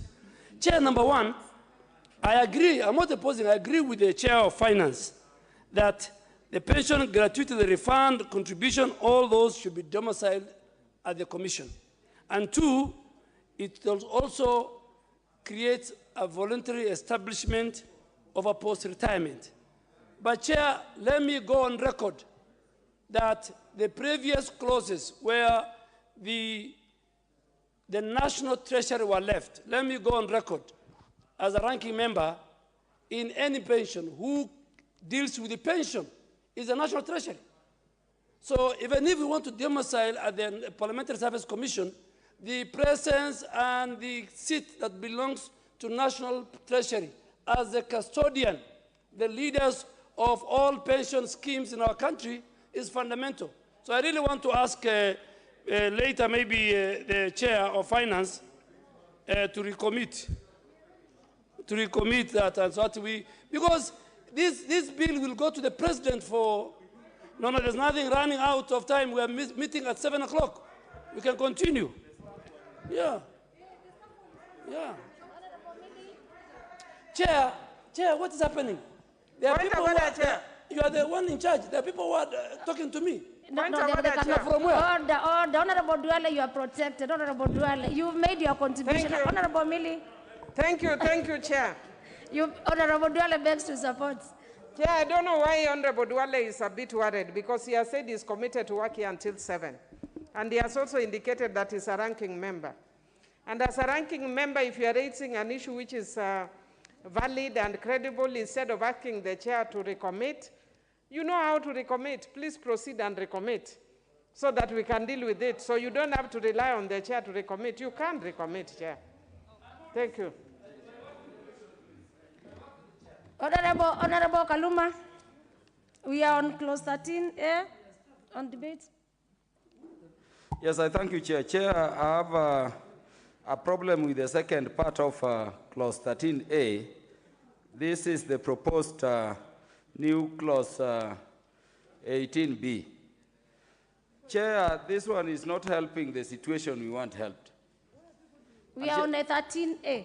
Don't go to 18, please. I'm on 13A. 13A Yes. as 18A Yes, and yes. 18B. Correct, yes. On So I have B. no problem with 18A. Yes. In fact, I support it. But Chair, just in the morning in the Committee on Implementation of the Constitution, we were dealing with pension arrangements for other state officers. And for instance, members, the Retirement Benefits Deputy President and Designated State Officers Act has clear provision for medical cover for persons who have served.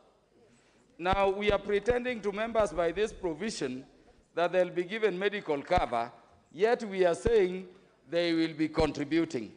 Chair, I'm thinking that this is a provision I would request the chair to amend so that we just make it exact that there will be medical cover for state officers who qualify for pension under this act. Full stop. Full stop. If you see the medical cover for those officers I'm talking about, it is locally and abroad. Now you are pretending to MPs you are giving the medical cover when you are not. Let me hear the leader of majority from 1 more minute before we report progress. There's nothing. You're contributing. Thank you. Thank you. Unfortunately, Honorable Karuma has not brought that amendment. The chair has brought an amendment that will, first of all, facilitate members to participate, either through a voluntary contribution or which can be varied later. But let's first of all bank what we have and then move to the amendments later. Very well. You members, you know the procedures of the House, and therefore I move to put the question. You know at what point to do it. If you want to recommit, you can do it. Because of interest of time, these houses, we run it through. I put the question, honourable members, I put the question which is at clause 13A being now read a second time. Will as many as of this opinion say aye?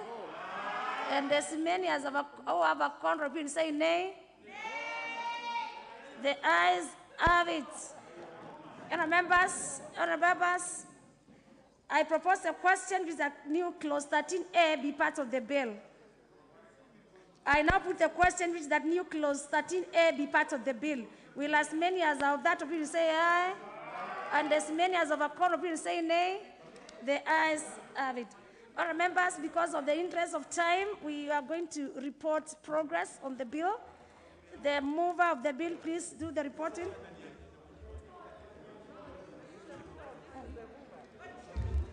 Honorable Speaker, I beg to move that the motion for agreement with the report of the Committee of the Whole House be amended by inserting the word subject to recommittal of clauses new.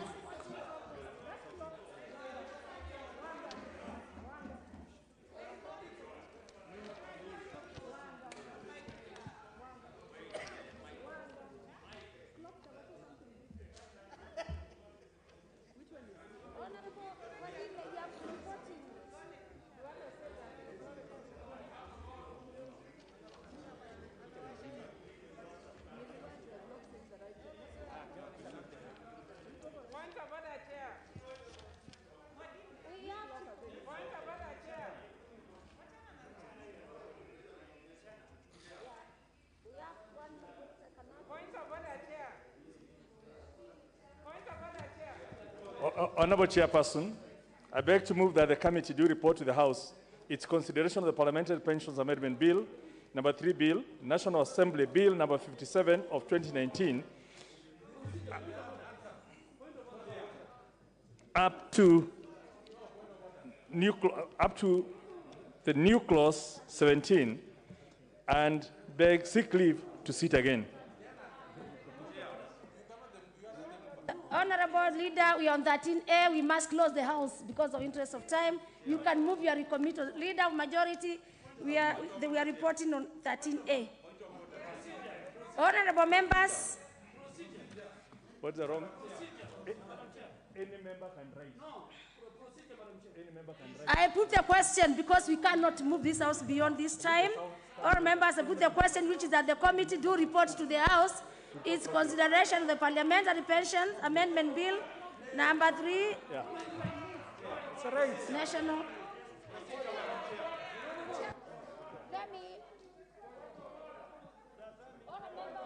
You have, honor members, you are here and you know the procedures of the House.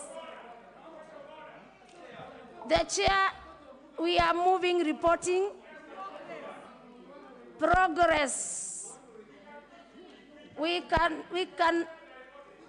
yes. Can we get the voice of Honorable Kajuang so that we get the final, and then we close? Madam Chair, this is something. Honorable Kajuang, the other members, Honorable Kaluma, please resume your seat. Honorable Kajuang is absent. Madam Chair, I appreciate that I am looking at the clock. I am looking at the clock and I'm aware. But this is something which affects us directly. If there is anything that we must be sober and look at is something which affects us directly. We would be wasting time here as legislators if we cannot prescribe things that help this assembly and the assembly to come. I know that an issue has passed, but members have the right to amend the reporting clause. And so we are waiting for the person to move the reporting, and then we amend it, subject to recommittal, because we want to discuss this thing soberly. We don't want to be pushed over this issue.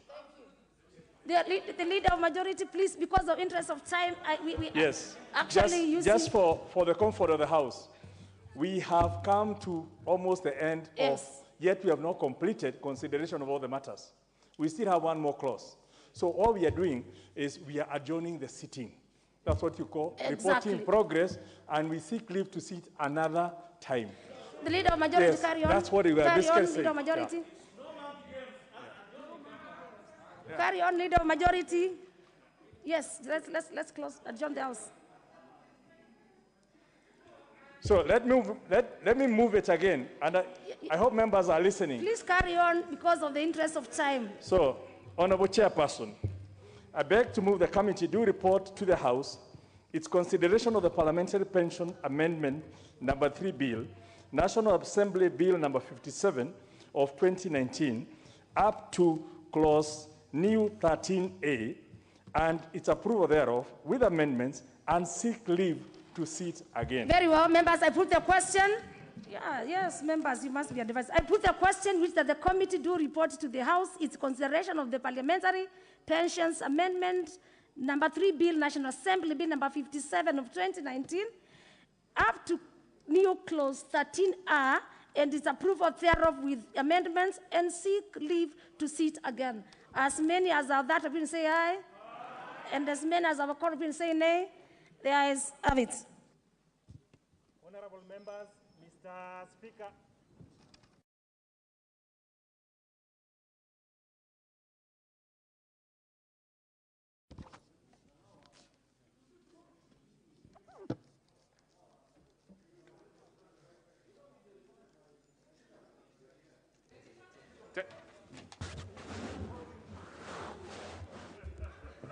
Order members, let's have the chairperson to move report to the House on the Kenya National Library bill. I understand that we are completely short of time, so once that has been done, we probably will be adjourning. Give the chair the mic. Honorable Speaker, I beg to report that the Committee of the Whole House has considered the Parliamentary Pensions Amendment number 3 Bill, National Assembly Bill number 57 of 2019, up to new clause 13A, and approved the same with amendments, and sought leave to sit again. Very well. Let's have the mover of the bill reporting to move reporting with agreement with report. Honorable Speaker, I beg to move that this House do agree with the report of the Committee of the Whole House on the consideration of the Kenyan National Library Bill, National Assembly Bill number 5 of 2020. I also request the Honorable Duale to second the motion. I second. Very well. Then I propose a question, which is that the House do agree with the report of the Committee of the Whole House in its consideration of the Kenya National Library Bill, National Assembly Bill number 5 of 2020.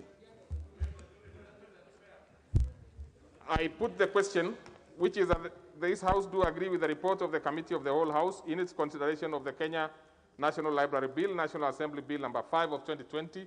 Will as many as of that opinion say aye? Many as of a contrary opinion say nay? The ayes have it. So let's have the mover to move the third reading, please. Quickly, so that Honorable Speaker, I beg to move that the Kenya National Library Bill, National Assembly Bill number 5 of 2020, be now read a third time. I also request the Honorable Pukose to second. Yes, Honorable Pukose. I second, Honorable Speaker, the third reading. So then, therefore, I propose the question which is that the Kenya National Library Bill, National Assembly Bill, number 5 of 2020 be now read a third time. I put the question having confirmed that we have the requisite quorum, that the Kenya National Library Bill, National Assembly Bill, number 5 of 2020 be now read a third time. Will as many as of that opinion say aye? Aye. Many as of a contrary opinion say nay? The ayes have it. A bill for an act of parliament to establish the Kenya National Library Service to provide for the management of the Kenya National Library Service and for connected purposes. Very well.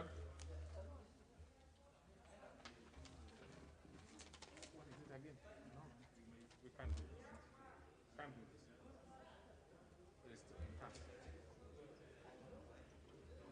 this. Okay. Honorable members, let's get the chairperson to move reporting, and then we'll have the mover to agree with the report, and then we should be through, really. I mean, we are already overshot our time. Let's proceed very quickly. If we can do quickly, we might salvage something. Chair, please.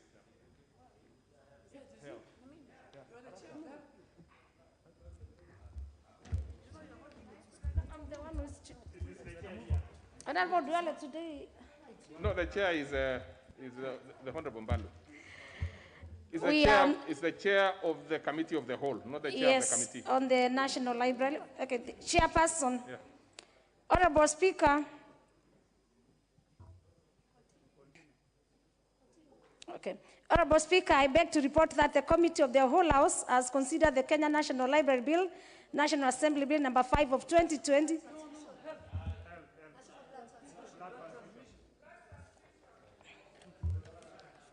Yes.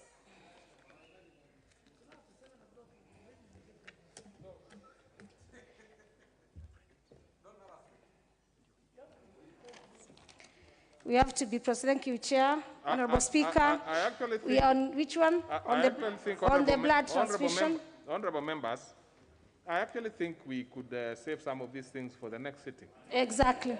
Because even if we are to do very quickly, no, but you can just move that bit, because we are not going to be able to finish all anyway. I mean, so let's have that one, please. Proceed, move reporting. Report to the House, Honorable Chair. Honorable Speaker, I beg to report that the Committee of the whole House has considered the Kenya National Blood Transfusion Bill, National Assembly Bill number 6 of 2020, and its approval with amendments. Okay, mover.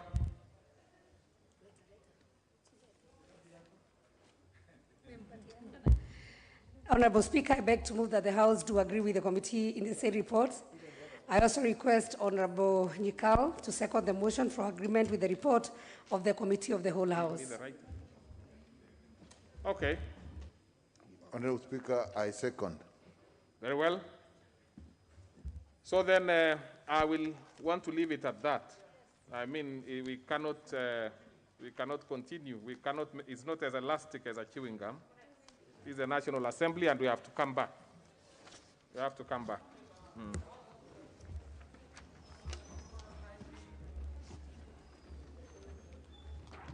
Honorable members, time being 6:44, this House remains adjourned until 7 o'clock today, 6th July 2021.